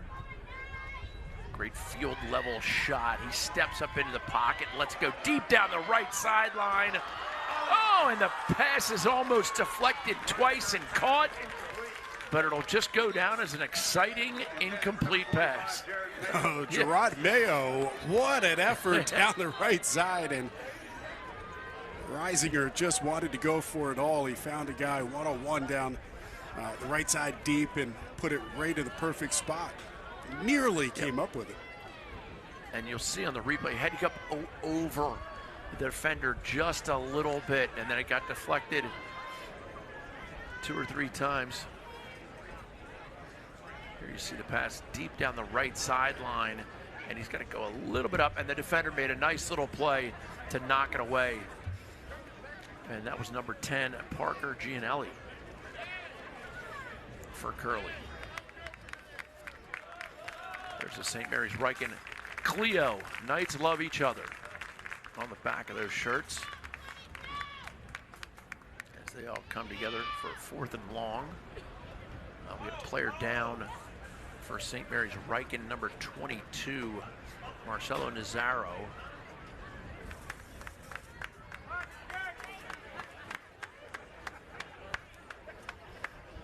Nazaro makes it to the sidelines.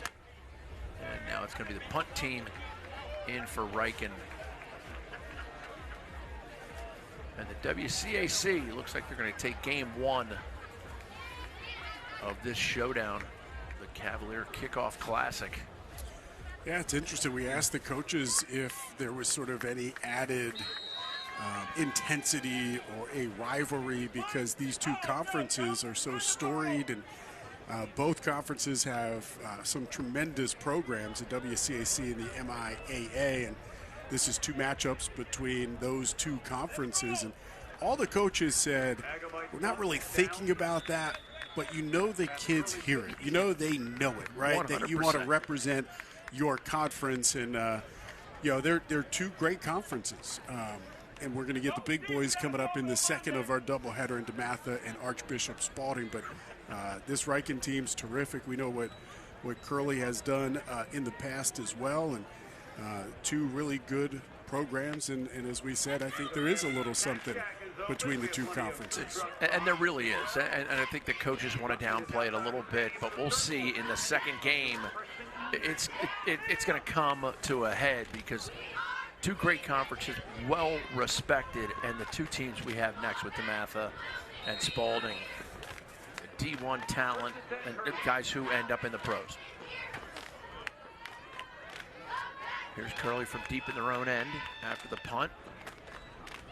Cook back to pass, throws it down the right sideline, has a man, flutters it, but midfield catch.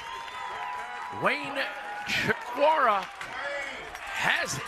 Oh, and he got a flag, I think, for throwing the football down. I'm going to say he spiked it after the catch.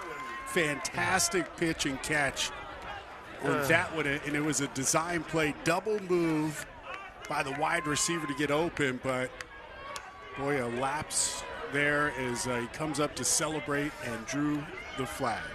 And here's the call by the official. Dead ball, unsportsmanlike conduct on Curley. And that's. I tell you what, head coach Bobby Jones is standing right there at the 40-yard line, and he looked at the official coming over, asked what happened. The official showed him that he spiked the ball. Jones just nodded his head and said, yep, that's it. You can't do that.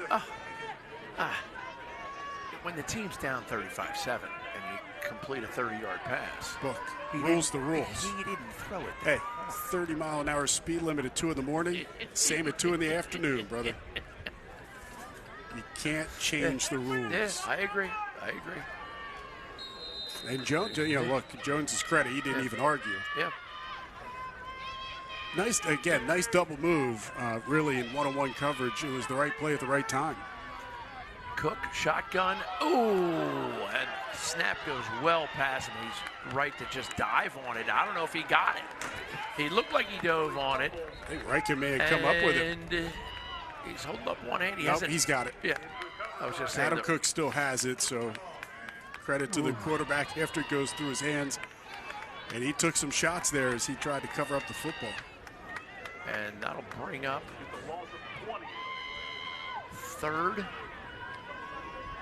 and a home run to deep left center. So a bad penalty, a bad snap, and now you are behind where you were to start the drive.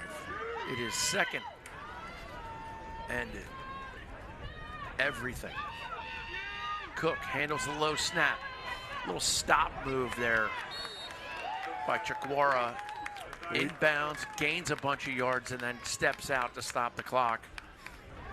I think we found Adam Cook's favorite target. Third down for the Friars.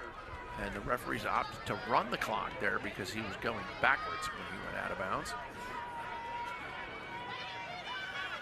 And Curley will go a little bit of a hurry up. Signal coming in from Coach Jones.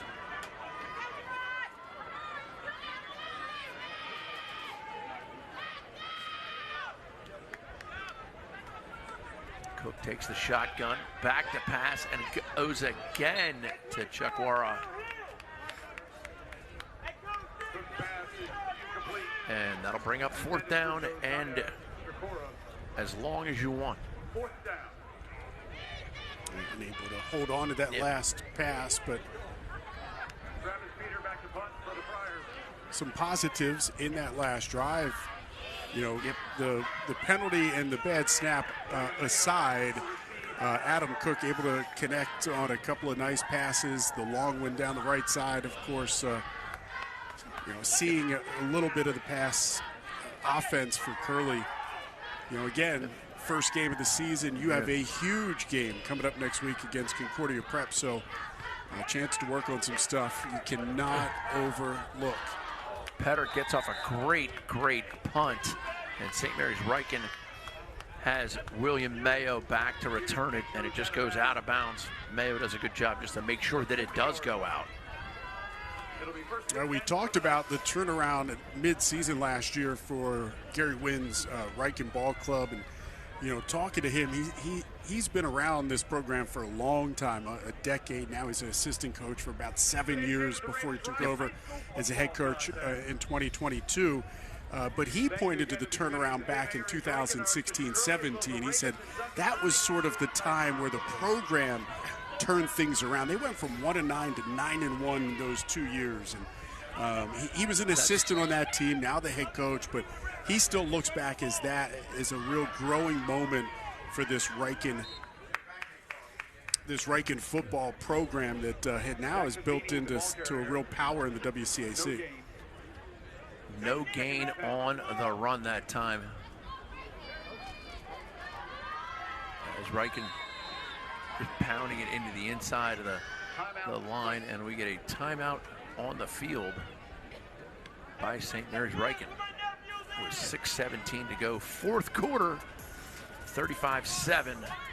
Ryken doing well. This is Ravens Rise High School Football Showdown. Great season ahead. You know, this might be the last time I'm going to play football. You know, I started playing football in high school, you know, and that's where I got my dog in it. So for y'all, like, take this for, like, what it is, man. Go out there and really try to be a dog out there and beat them boys over there, you know. They don't got y'all. They don't got what y'all got. And if you take it like that, you're going to thrash them, you know. You know, do everything you can to make this, you know, meaningful. Go get that dub, you hear me?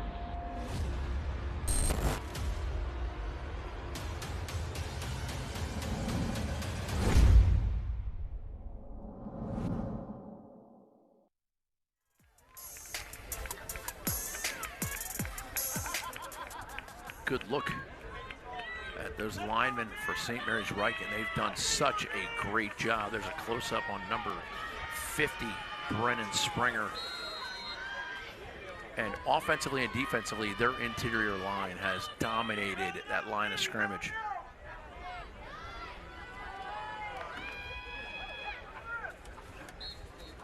And again, a nice power run. Gains one. It's funny, when we opened the broadcast, we put a spotlight on Sean Jewett, who is offensive lineman for Ryken. Big guy. He's got a bunch of offers coming in, like Frostburg and Amherst. Just a terrific job up front by Jewett today. We called his name a couple of times. They established the run. It opened up the pass game. And then here in the second half, they've been able to add to it, kind of milk the clock a little bit here in this fourth quarter. The big fellas up front, sometimes we don't give them enough credit. Today, we should give them a lot of credit because the guys up front for Ryken, I would say MVP performance. And they have definitely controlled the line of scrimmage and the time of possession in such a great way as Reisinger completes the pass to the outside. And when they've thrown the football, they have given both quarterbacks a ton of time to get rid of the ball. Very little pressure in the backfield. And that was Garrett Williams, looking like the receiver, along with Logan Brown, both doing a great job with the snaps they're getting. Also in the game, Jake Olson, the senior, split wide left.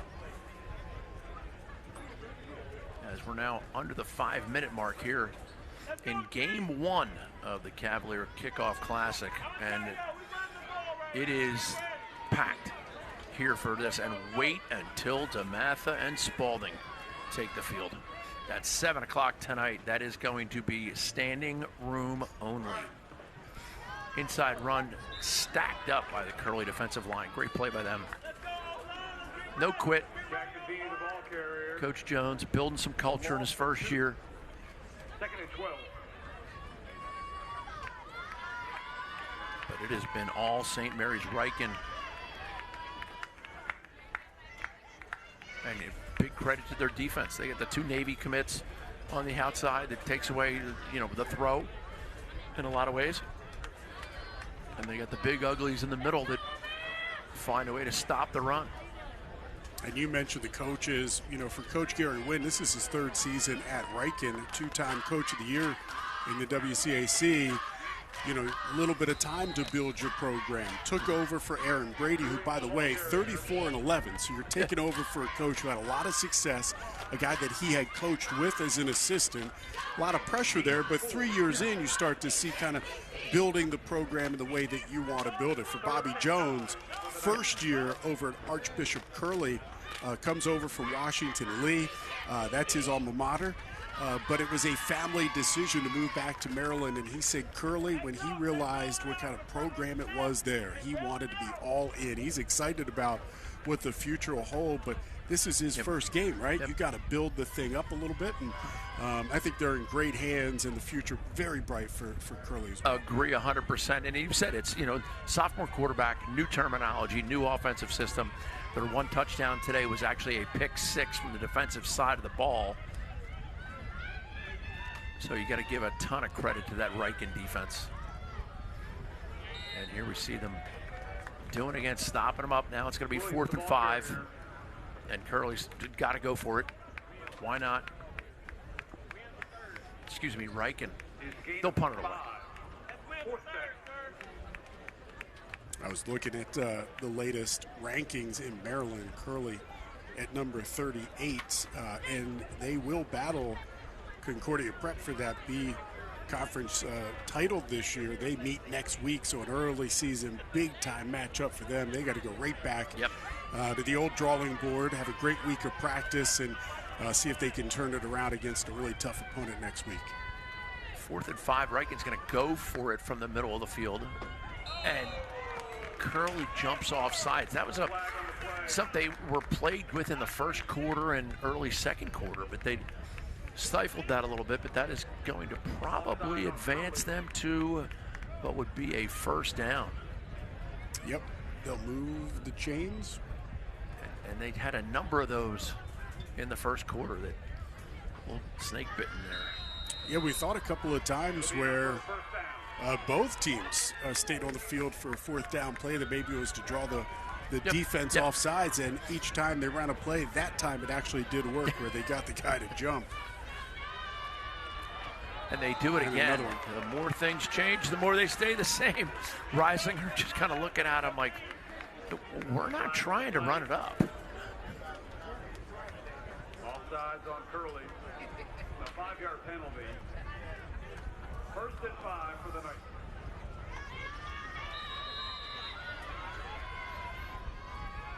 So 3 rushing touchdowns this afternoon for Ryken. Pollard had one, Milburn, and the backup quarterback, Reisinger, all with touchdown runs today. And then DJ Trowell had a couple of touchdown passes in the second quarter. A very impressive Ryken offense that we saw. Very balanced, being able to get it done through the air, on the ground, putting up 35 against Curley. Reisinger shotgun, just a straight run up the middle. Ball comes loose. And diving on it for Ryken, big number 75. Who on my roster is unlisted. Remains nameless. But a nice play nonetheless. Yes. Well done diving on the ball. Good look at all those linemen. Number 68, also unlisted.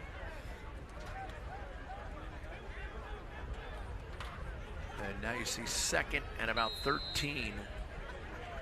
Clock running, less than a minute to go here. Well, it's also interesting, too, because Coach Wynn told us the guys have to earn their numbers during training camp, right, during practices leading up to this first game. So I think there's been a little bit of change in numbers from what we got into what game day is.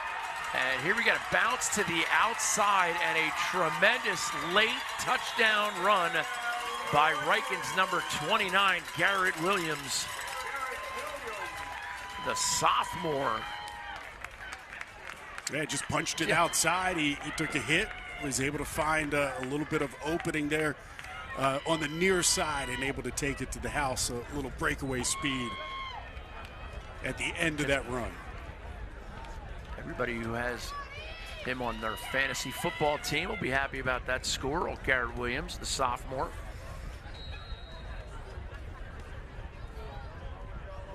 And now Ryken in for the extra point. And this is Ethan Agamite.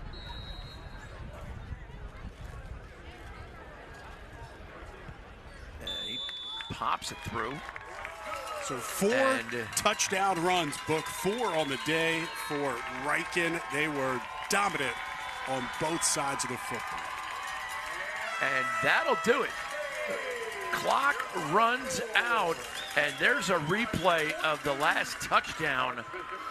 Tremendous power run by Garrett Williams, and then he springs it to the outside and just accelerates. Broke 1 tackle, and then 2 tackles, and then he is gone. Elusive young Mr. Williams as both teams. Impressed with all the skilled players for Ryken, Book. They tremendous. Talk about 4 rushing touchdowns from 4 different players.